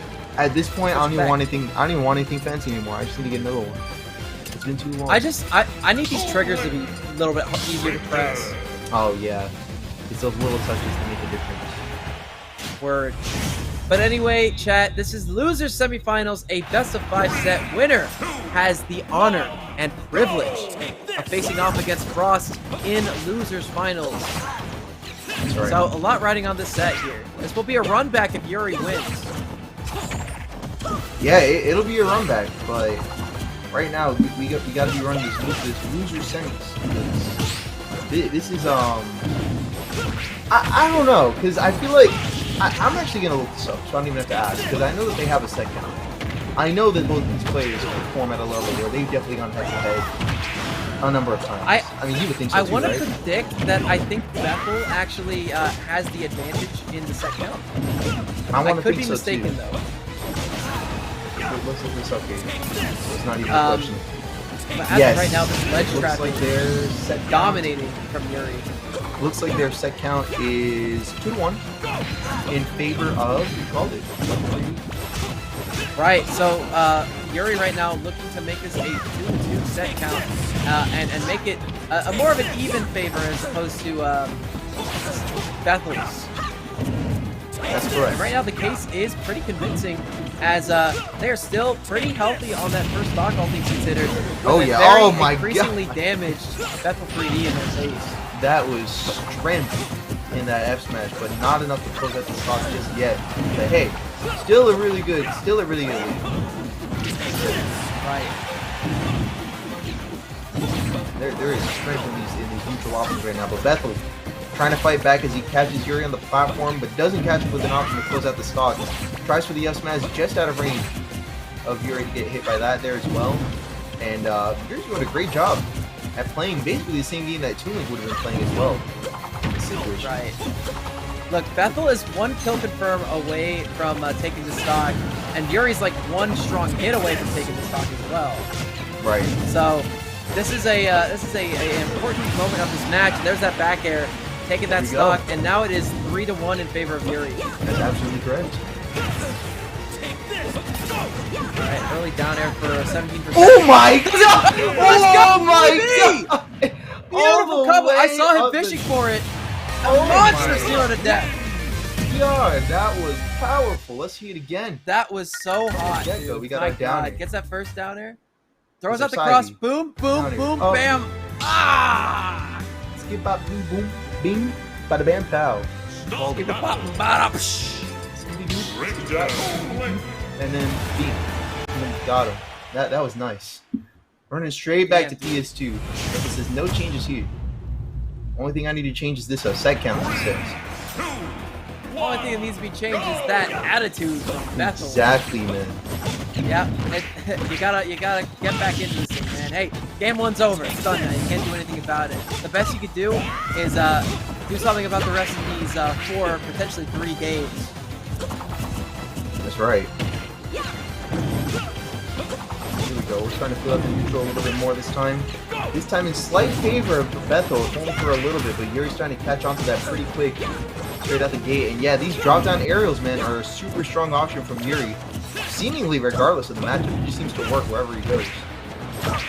Everywhere he goes, I think right now these drop down aerials just won't place.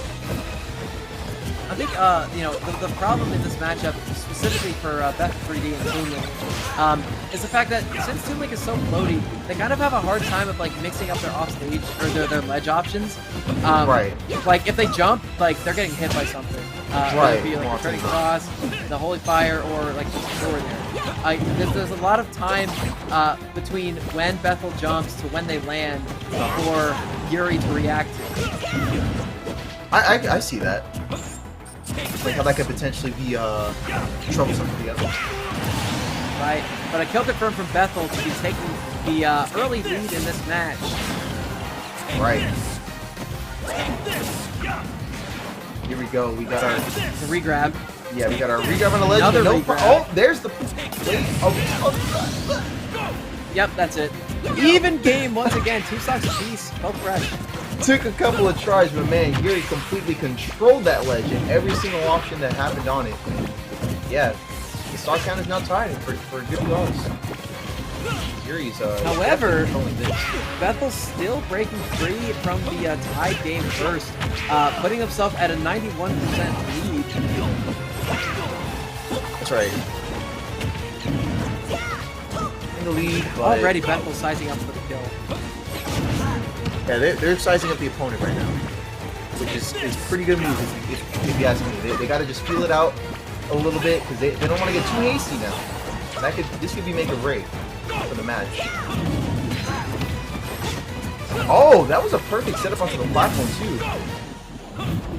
There could have been a nice follow-up and play for that as well. If he caught that. You can tell that Yuri is kind of scared. They don't really want to overextend or approach right now. They're just kind of hanging out by that platform. They don't want to be put in a position that's disadvantageous for them. Just like that forward throw into the boomerang off stage. That was great awareness from Bethel to throw out that boomerang to say, yeah, you try tether, you're going to be getting hit by this. You don't have a jump. It's over. Great work there. Okay, not bad. Good neutral from both of them right now. Yeah, Bethel is looking to extend their lead, but Yuri trying to find their way back into this. Now, we know that Bethel with a lead is better than most players in the entire scene. Yeah, no, because it is a pretty trademark to the players. Right. Because, I mean, tempo is the word I can think of to describe Bethel's playstyle. When they're down, they're down. When they're up, they are so far up, it is so hard to bring them back down. Oh, there yeah, is a two-stock victory. Bombo combo. Kind of the second half here, 1-1 for both of these two players here. Check it out. Let's see that again. Bombo combo number 1. Getting them off stage. Waiting for the ledge option.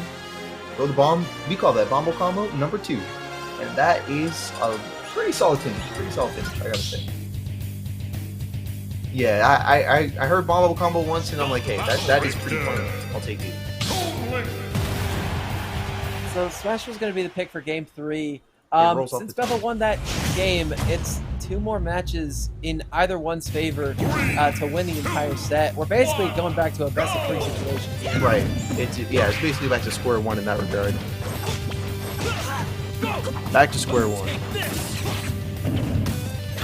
Well, right now, look, we know how Yuri plays on this stage.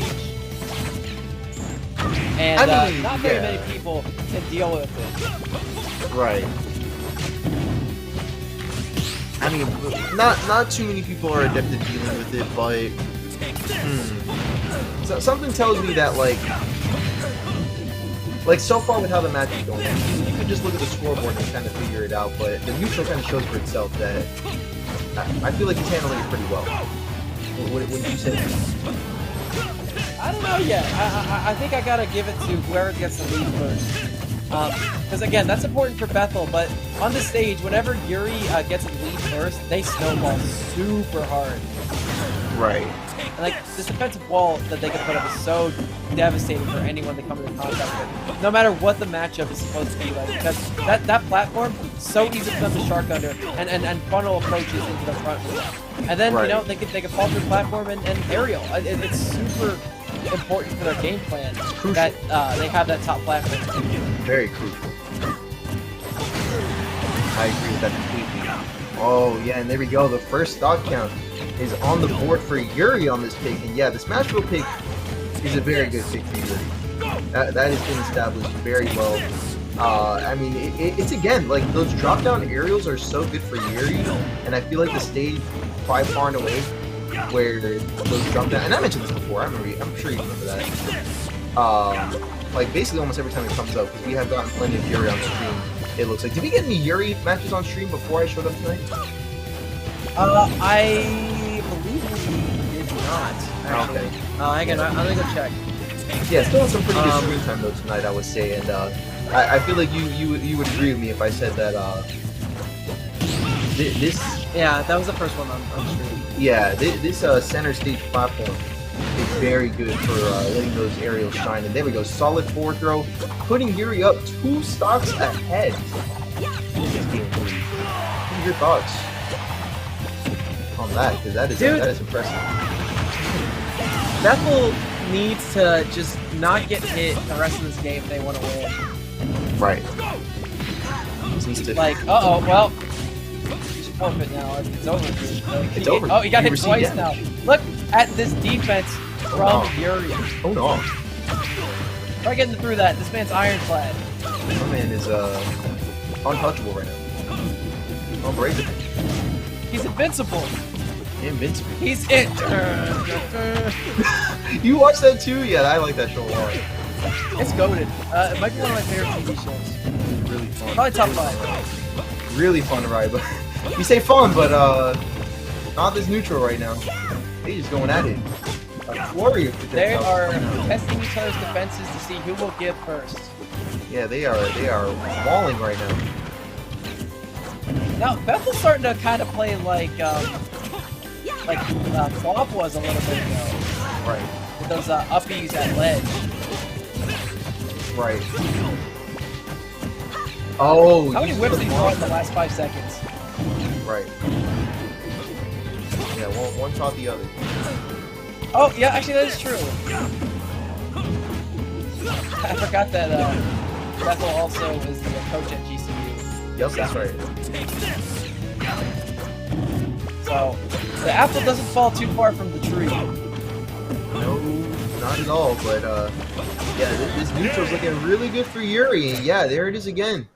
Those aerials off of that platform, whether it's off of the bottom or off of the top, are going to be super proficient, like you just saw there.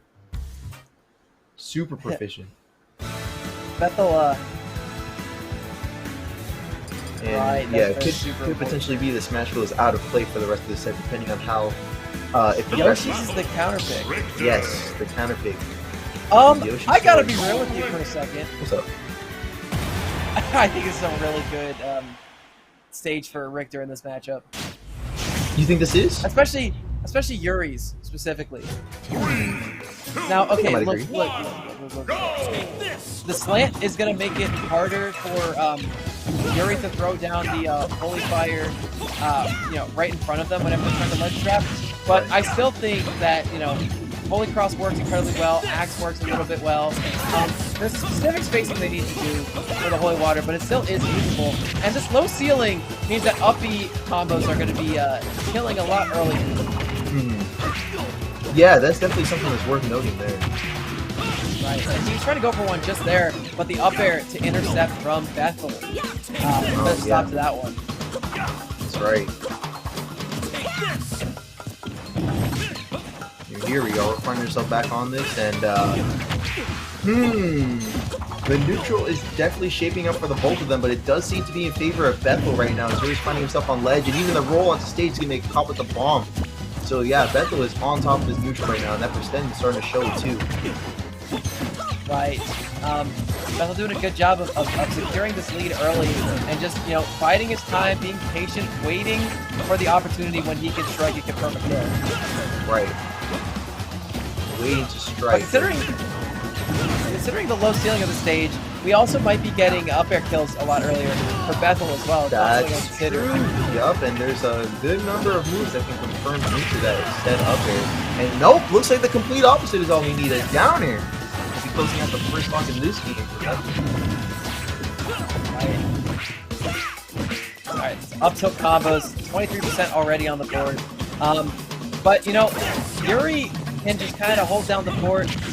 He's doing a pretty good job of it right now. Look at that, 67 back on, and this babysitting right now. He's putting so much passive pressure onto Bethel as they're trying to recover back on stage. Just by hanging out there, he is completely manipulating what is the thoughts that are going through Bethel's head right now. Pulling out quite a bit. Yeah, you told him. There's a lot of... and they're definitely catching on to each other this late in the set on game 4. There's a lot of play style that's being look at that, we didn't see that at all towards the beginning of the set. Into forward tilt to the other side of the stage, we're getting pretty creative here as we progress through this set, it looks like. Now if Bethel wins this game, we're going to a game 5, and one of the most prominent things about Bethel, and not necessarily their play style, but their mindset, is their adaptability. And on top of that, their usage of psychology to determine and predict what their opponent wants to do next. In an interview segment for the AZSL, Bethel mentioned that they really like that aspect of the game. It's one of the things that keeps them coming back. if we see a Game 5 situation, the mindset for Yuri might be the thing to watch. Right, that might be something that could end up being very potent. I agree. I agree on that one.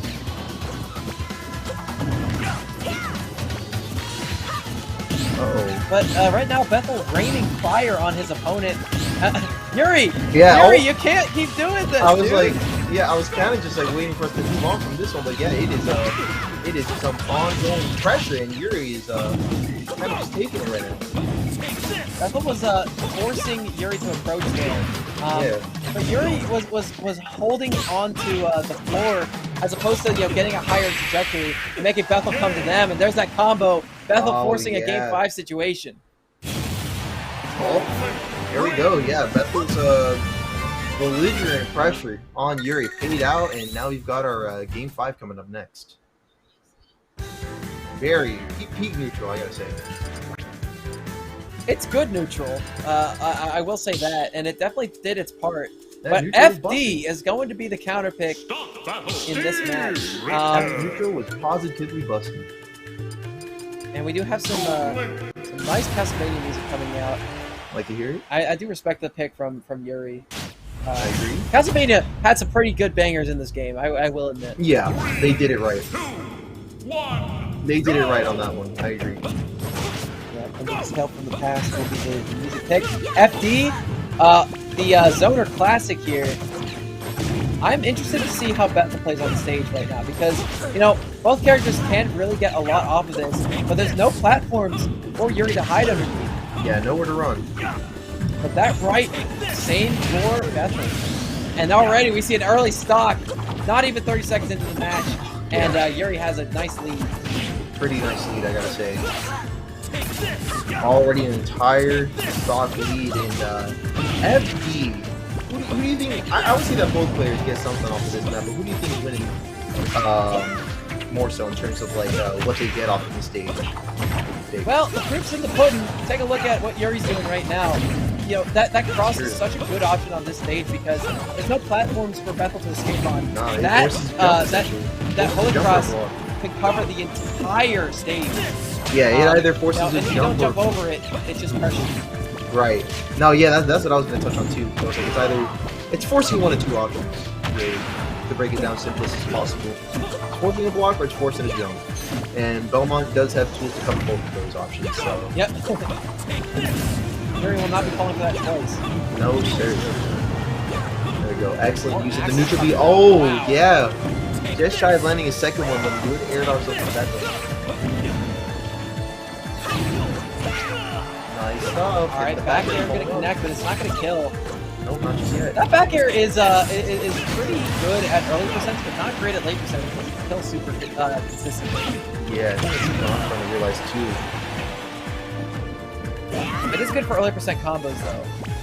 Yeah, that's fair enough. I agree. Alright, this time rolling to get a saucier punish, then get up attack. And unfortunately, Bethel mismanaging their recovery. Game 5 rather, ending exactly how Game 1 of the set started with a 3-stock. Sheesh, yeah. In favor of Yuri.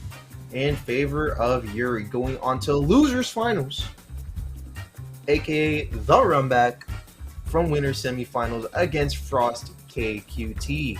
That'll be coming up here shortly. But hey, great stuff to Bethel 3D, of course. Always performing very well, as per usual. And I would say this is a pretty exceptional run for Yuri. Not very often that I see him in top 3, now that I recall. Definitely not his first run through top 8, though. But top 3, I think that might be a new high, don't you say?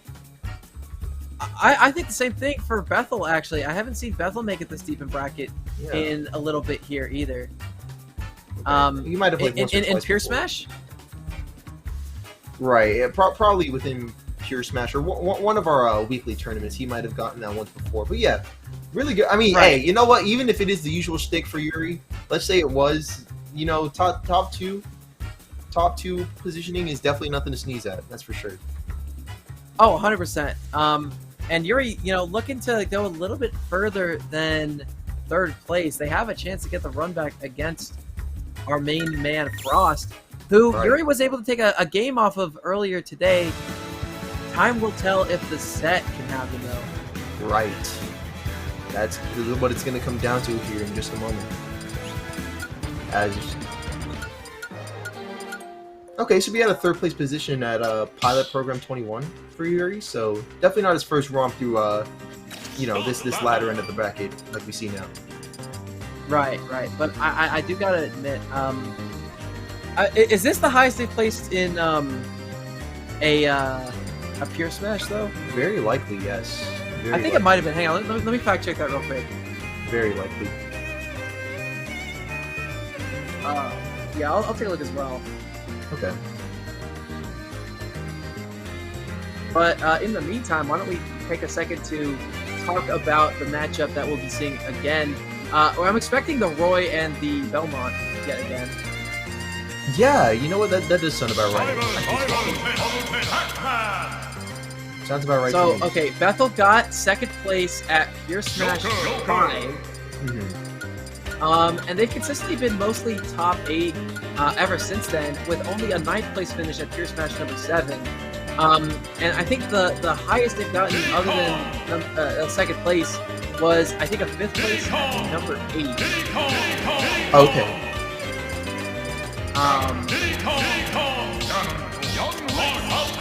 So they can't be too disappointed with this 4th place. They are getting to the upper echelon of the stream.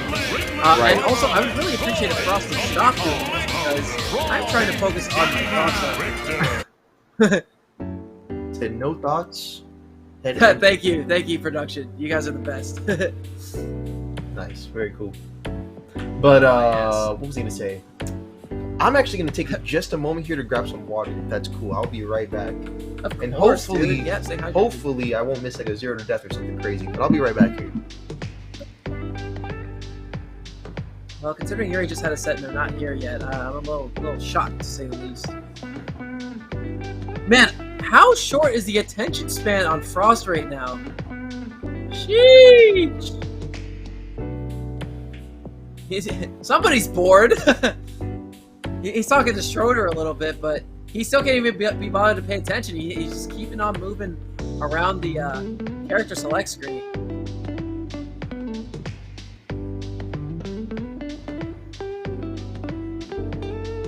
I don't know, where did Yuri go? Yuri might have gone to get some water as well.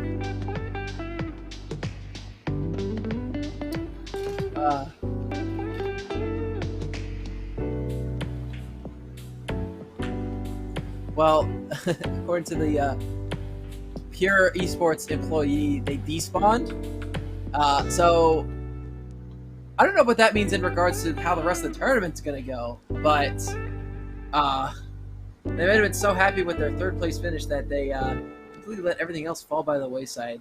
There we go. Okay. Hey chat, I'm here.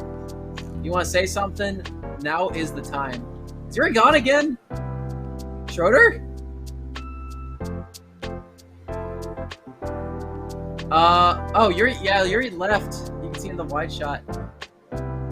I guess Yuri DQ'd. Well, yeah, I hate to see it.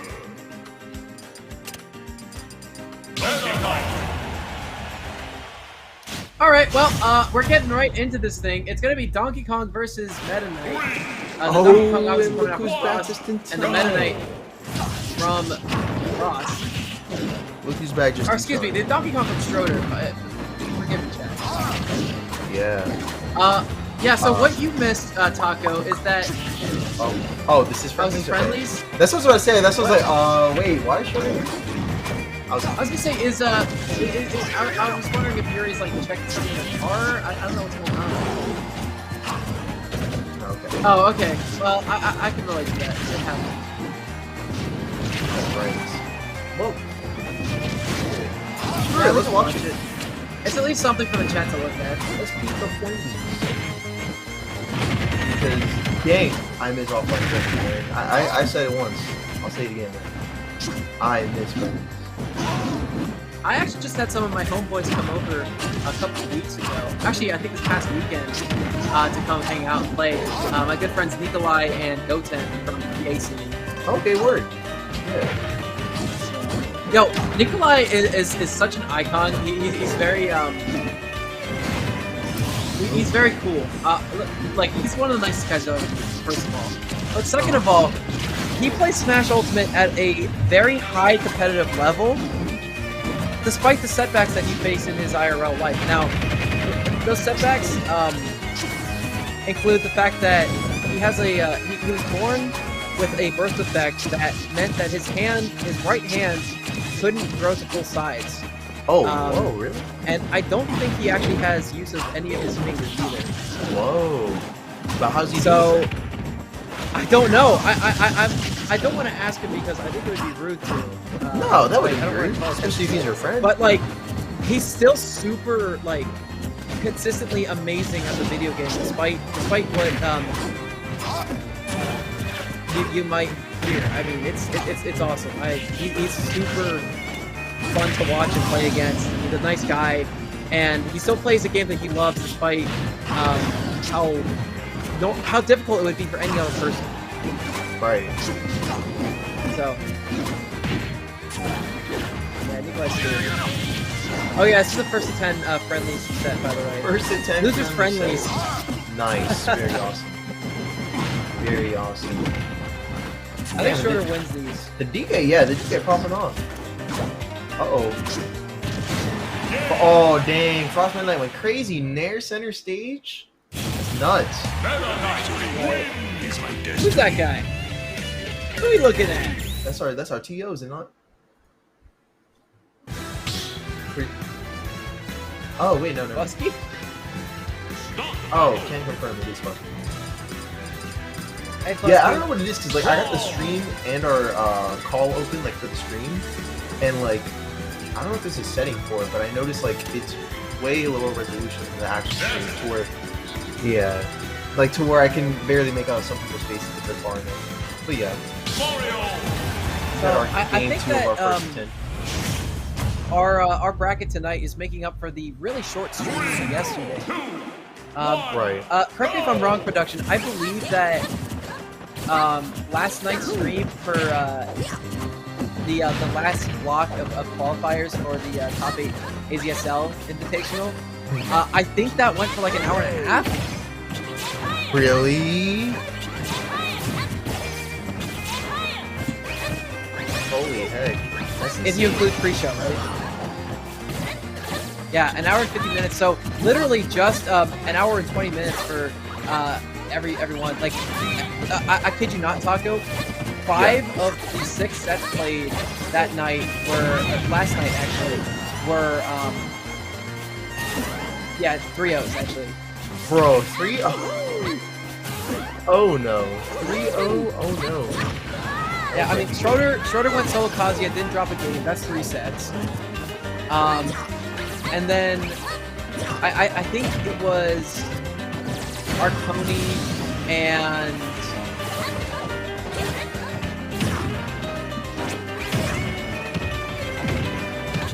Arconi and Kyle Young. Oh man. Our last 3 guys were Bayonetta JDoes too. Yeah. Oh. And then Kyle Young actually pulled out on top of the other guys, Arconi and right, yes. And Kyle Young actually secured the spot in the top 8 invitational as well, which is awesome. Right. Yeah, that's... Huh. That must have been quite interesting, bro. It was. It was fun to watch, to say the least. Uh-huh. Yeah, the Banjos are crazy. We don't get those too often.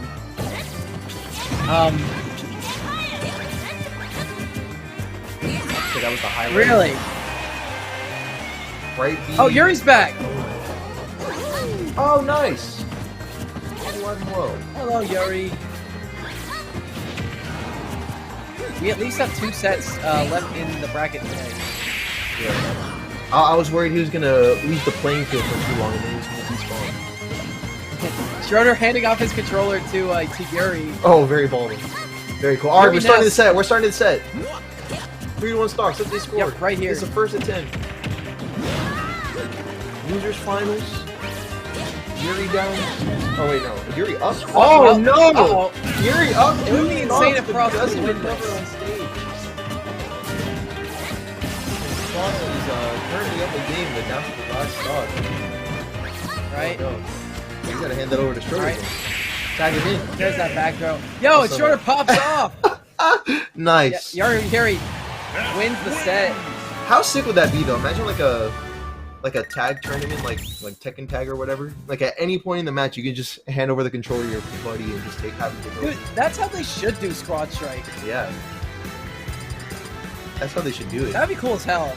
Imagine, yeah, that'd be cool. Like 6 controllers plugged in at the same time. 3 on each team. That'd be sick as heck, actually. Oh no! I like it better if you have to stand up, thrust the controller into your teammate's hands. And then Yeah, the same back down controller. before you do anything. The same controller, that'd be hype. Right. That'd But be anyway, hype. chat. Finally, time for losers finals tonight. The headband boys coming out in full force. Richter from Yuri, Roy from Frost. Let's get it going. Winner has the privilege of playing against Arizona's best in grand finals. That's right. Let's get that going on here. Got our down throw into up air, into up air, into up air, into back air. Holy crap! And Frost is already popping off on this neutral. Yep, this is looking reminiscent of the first set tonight in winter semifinals, where we see Frost get up to a pretty early lead, and then Yuri has to claw his way back in. Yeah. But time will tell, because again, PS2 was definitely seemed to be the stage pick that worked out most for Frost during that first set, and then Smashville obviously was in favor of Frost. Ooh. Actually, the air dodge into a re-grab, I kind of like the thought process on that there. But yeah, unlike what we saw previously in the PS2 pick, it's getting a little different, wouldn't you say? It's a lot more even. Well, it's too early to call at this point. There's still a lot of opportunity for one of these players to really grasp a hold of the reins here and keep swinging.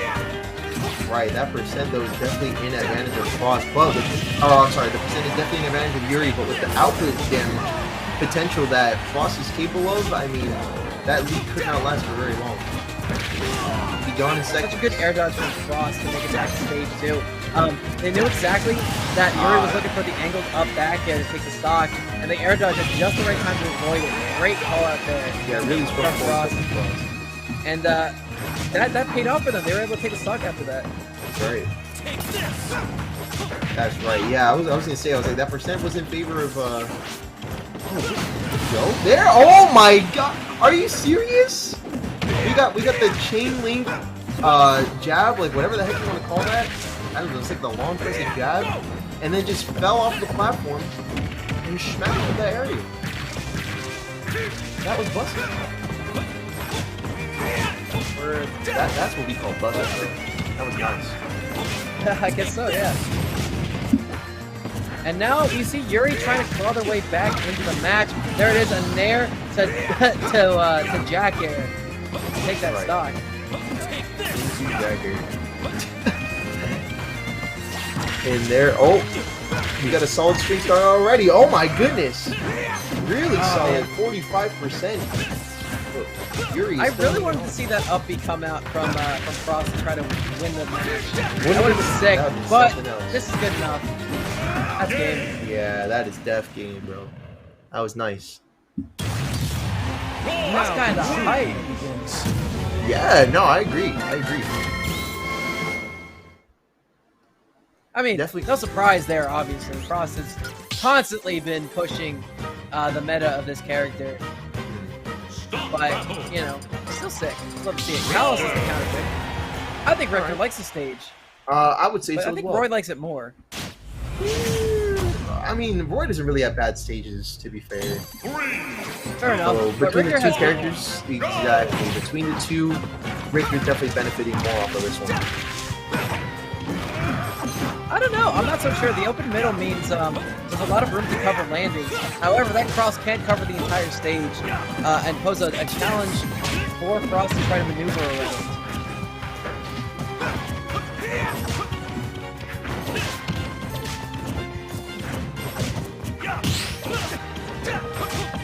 But right now, it's not really seeming to stop Frost too much. It's more so this whip and the disjoint that provides. Frost trying to get any chip damage they can in, but Yuri's so slippery with their movement and with their whips that it's very hard for Frost to actually pin them down, despite him playing one of the fastest characters in the video game. Oh, and there's an F smash. It's not gonna kill just yet. Oh, actually it does.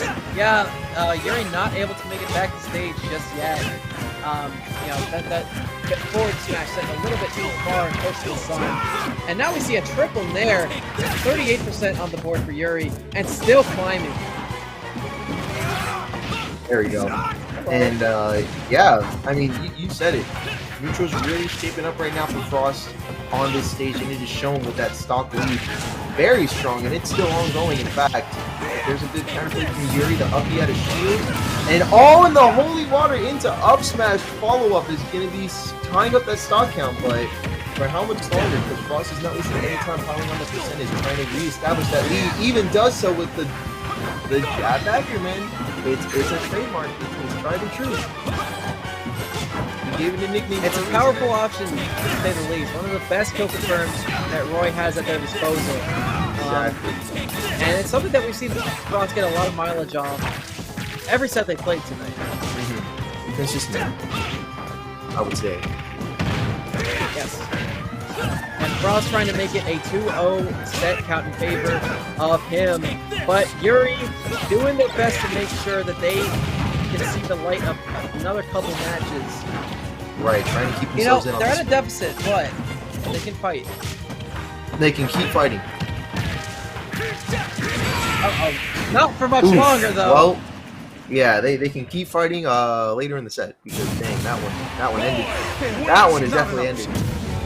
They still got more games. Well, if Yuri wants to go to Grands, they need to reverse 3-0, one of the best players in the state. Yeah, and that's going to be Playing one of the best characters in the game. Oops. So it is not going to be easy. Of course not. Small Battlefield is the counter pick.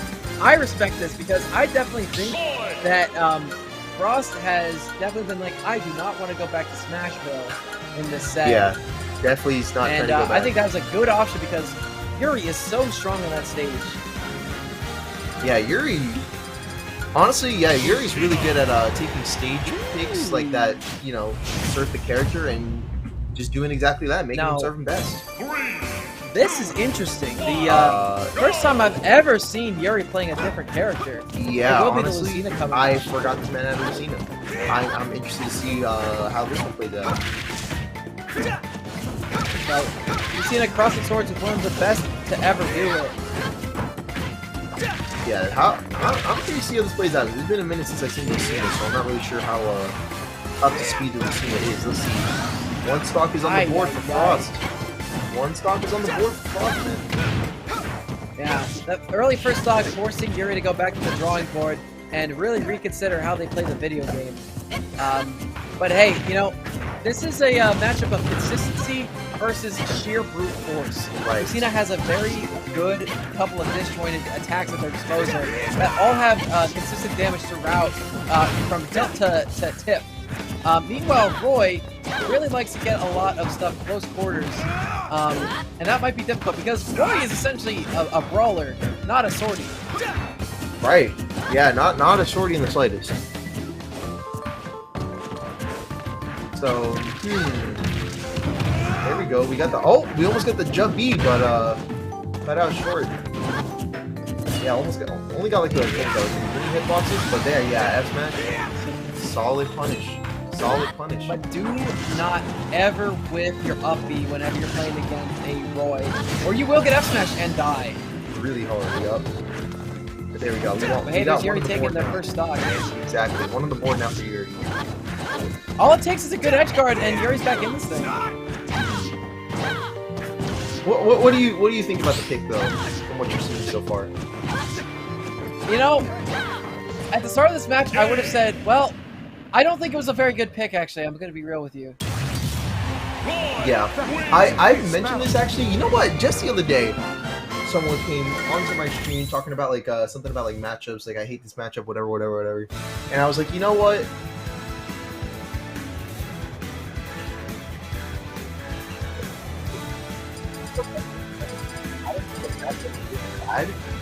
Sometimes it does, but not all the time. Because, like, there are some instances where if you are really just good with one character, if you really just know one character well enough, sometimes even if the matchup is not good, it's just best to stick with it, because at the end of the day, you might be able to play a character that has a better matchup, but that doesn't mean that you can play them as well. You know what I mean? As your specialty. You might find one option that just kind of starts working, and everything gets a lot easier. Right. Yeah, sometimes you'll be able to win a matchup that you shouldn't be able to normally, just for that reason alone. Just know the character. Well, I mean, I will say, though, that considering tonight, out of 6 games, Yuri only won 1 match as Richter against Frost's Roy. Right. I can kind of respect the character switch. Right. You know, if it's not working, you might need to find a better option around. Yeah. But either way, really good run though from Yuri. Oh, absolutely. Yeah. No, definitely. I think the best run they've ever done. Yeah, it was a you know, really great performance. But to be honest, like I feel like you and I both agree. Would have rather he finished strong on the pick that he knows. On the pick that we know. I don't know. I'm good with whatever Yuri does, except SD at the end of the game. Right. That one you hate to see, yeah, regardless of the character pick. And we have the Falco Lombardi. Yeah, I was like, speaking of character picks, what the heck am I looking at here? What is this? From Frost. Hey, you know, I think Falco might have a favorable matchup here. I guess. Because up till, I mean, Kaji's getting comboed for a long ass time. Yeah, but I don't know. I guess there's all kinds of zany picks coming out right now for characters. Oh my goodness! And yeah, look at that. Nothing seems to be getting in the way of these trains right now. Nothing is getting in the way of these trains. You could literally pick 2 characters at the same time. And he's dead. Yup. No, not dead, but yeah, I was gonna say nice survivability there from Frost, but he is going through it right now. Oh yeah, going through the motions. Oh my gosh, and interrupting the string with that strong up tilt or up air. I mean, yeah, that up air is really strong. Because I know you were surprised by that the first time you saw, but at this point, yeah, I bet it's no surprise to you. Yeah. Oh, I forgot. Kazuya has tough guy. Yup. Kazuya has tough guy. Uh-oh. Well, this ain't good.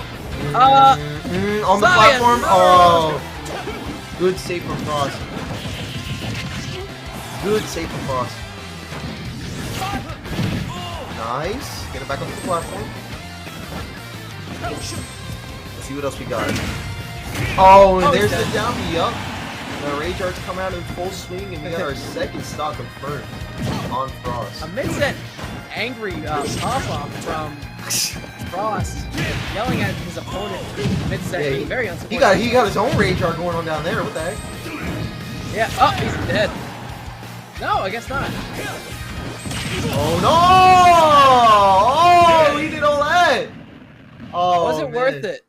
Was it worth it? I think that's what I'm saying. He got up immediately, so was it worth it? Why did you do this? I don't know, man. I have no clue. Not a clue. Yeah, he burned his jump there. I think he expected to grab ledge again, but now he's a little bit late. Yeah, we're gonna smash counter pick. Kazuya, and here we have the Crom coming right back out. That's right. We got the So these are the last potential 2 matches of the night. If Schroeder just wins 2 straight. Yeah, but I wouldn't count Frost out just yet. It's still a very polished player in their own right. Yeah, and I was gonna say, and at the same time, they are pulling out a tried and true pick with Crom. So things could be turning here for the better on Frost end. And already some pretty great neutral. I love that up air coming out of the side B there. That would have been a really cute little extension. Yeah, that would have been nice. And it might have resulted in a stock even. Yeah, really great start. Oh, he's dead. Oh yeah. Oh, he could have been there a little bit longer, it seems. Wow, he lived. That's crazy. Hey, look at this. Yeah. That's also crazy. That's also crazy. Wouldn't you know it? 2 crazy things in a row. It's almost like what are the odds? Exactly. Yeah. Oh! Oh my god! We're going for that already, bro. Holy, we're not wasting time on this, are we? Oh! We're wasting Yeah, any nice time. up tilt. Yeah, we're going straight for it. Not dead. Yeah, that was the sour spot of the attack, I think. Yeah, that looked to be the sour spot. Yeah, Stroder, you get to find out the timing to punish the Crom up as well. Right. Oh, she's gotta watch out. Find himself off stage. What's gonna be Frost's option here? Man! Oh, the wake up! Really? Oh, Wake up DP, tried and true, the classic option. Holy. Oh my god, did you see that? Yeah, that was Schroeder nuts. used the magnifying glass damage to get rage. Yeah, that was honestly kind of big rage. Genius. There goes the That's rage art 40% too. on the board. Yeah, Starting off strong. that tech paid out because we Uh-oh. have the rage art now for 40 and going on 58%. Get it back onto the ledge here.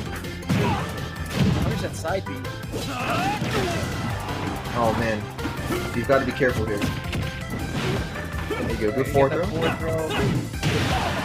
Oh, there's yeah. the special input DP. He's at here. Ooh! No! Still not being able to find out the Definitely timing. tried for, yeah. Had the shoot armor to let him get away with it Yeah. Hey, Frost just needs a Chromicide, he wins. too. That's right. Ain't over yet. That's basically all we need right now, isn't it? Yeah, just said that. Oh, Same good. thing you are. Yeah, we're on the same page right now because yeah, like I heard what you said and I was like, wait a minute, he's right. It's all man. Run away I think from I think Frost is looking to win this thing without that though. Yeah, it seems like none of that's necessarily required though. Because I mean, he's a little creative. Okay, the down tilts 2 in a row. Oh, he's dead. What the heck? Oh, F tilt. whoa! F tilt, and that F tilt actually Crazy saved him trade. too. Oh my god. It's so tense right now. Frost does not want to lose. Oh He's dead! no! Oh, and that rage art is gonna send him back to square one. Check out that pop off from That Sterling. is so unfortunate, dude. He Holy. played so good at the end of that match, but Schroeder squeaks out and wins. Yup. Jeez. Back to square one. Not bad. But we get the battlefield pick now. Are we sticking with the Crom pick, or are we gonna be seeing something else? And yeah, Schroeder's definitely on Kazuya. All I know is that we got the banger music True, agreeable. from The from Geek Tekken. Girl? The Geek Girl? Oh no, okay, it's Crom, it's Crom.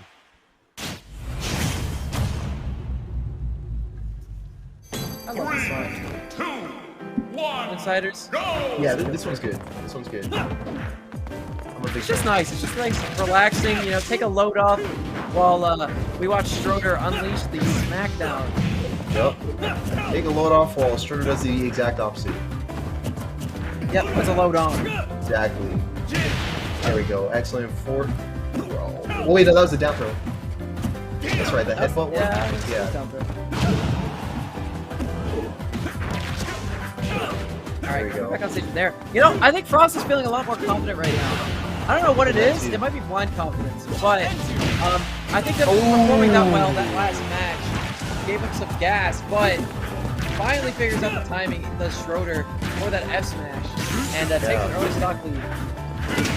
And we get that stock lead and kind of just running with it now. We got the Rage Art already, piling on that 40% damage like it does. You know how it goes. You know how it goes. Yep. It's clockwork at this point, man. Uh-oh. There we go. He's not Oh, dead. solid Close string to it, though, for some really solid percent. And we got the downbeat once again, putting him to 112 and putting him off stage. See if we're gonna catch that get up option. Almost did with up there. Oh, Definitely man. did with forward And tilt. there's the old forward tilt. Jeez. Tournament stock here for Frost, Oh no. and it could end right here. No. Okay. Still Oh, holding on to their breath a little bit. Frost living. He's Yeah. looking for the Chrome side. Uh-oh. Oh my god. Reversal! Yeah, Oh, you're not cheating me out. yeah. And What a that's the game, 3-0. the set, and the tournament. That's right. Schroeder wins the event, only dropping a single game to Bethel 3D tonight. Yeah, man. Actually, holy. never mind. They dropped a game to Toykun as well. But yeah, man. Never gonna drop those again. Look at that. Phew! That was Well, sauce. chat, that is it for Pure Smash number 11 in Gilbert, Arizona. That's right. But man, fun tournament though. Fun tournament. And if anything, there's plenty more to look forward to, since we do have, well, we're gonna be partnering with the event runners over for Smash Reach this Sunday, and man, am I excited for that? But check out these plays. This is basically what you can look forward to there. Let's have a look at that. Oh, you got a bomb in this one? Hi, Jinx. Dang! Yeah, you showed up a little bit late, Taco. Holy! Check it out. Here's your Yamato Fu. Oh, dude, this was insane. Oh, You got a catching 40. the air dodge, man. That was nuts. See, yeah, that was a really early percent. Right. And this one, yeah, we got the Prince of Thailand. super Coming in early, hot. super early percent kill here. Oh my gosh. That was nuts. Lukrung, I think, still lost that match. No, they didn't. Yeah, I think I might have won that game. Or did they? Hang on. Oh, yeah. I definitely think Yuri won that still. Yeah, Yuri won that set. No, Lukrung won that. Oh, okay. Here we go. Here comes Frost up against Yuri. I think both of the Frost and Yuri sets were good, though. Especially this first one that we're watching the replay They for. were. I mean, That was a they good set. both didn't go super long, but I mean, the level of mind games and conditioning were there. Right. And that's sometimes... Yeah, here's Ooh! that. The Hinga. Hit him with that. And here we go. Some more cause crack. For those of you in chat, hey, check it out. Sheesh. EWG. God damn. Oh. It's Oh, and the so- pop off. I never noticed Yeah. that. Oh yeah, he popped off. Who wouldn't? That was nice. Oh yeah, amateurs finals. Yeah. Oh, true. Check it out. Sheesh. And the crit for 70%. Man, that was nuts. Yikes. Oh wait, the early. Oh yeah, the sucking cuck. Yep. And up, chat. There it is.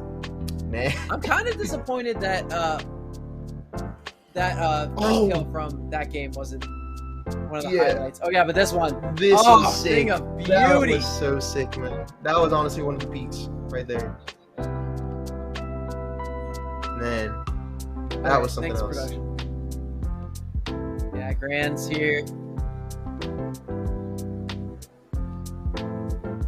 Really great stuff. Oh yep. Oh yeah, right through the aether. Right Yeah, through that right aether. between the legs, right where it hurts, right where the family lives. Right here, yeah, right. And check out this patience. Sheesh. Does it again too. Ay. Content. But anyways, chat.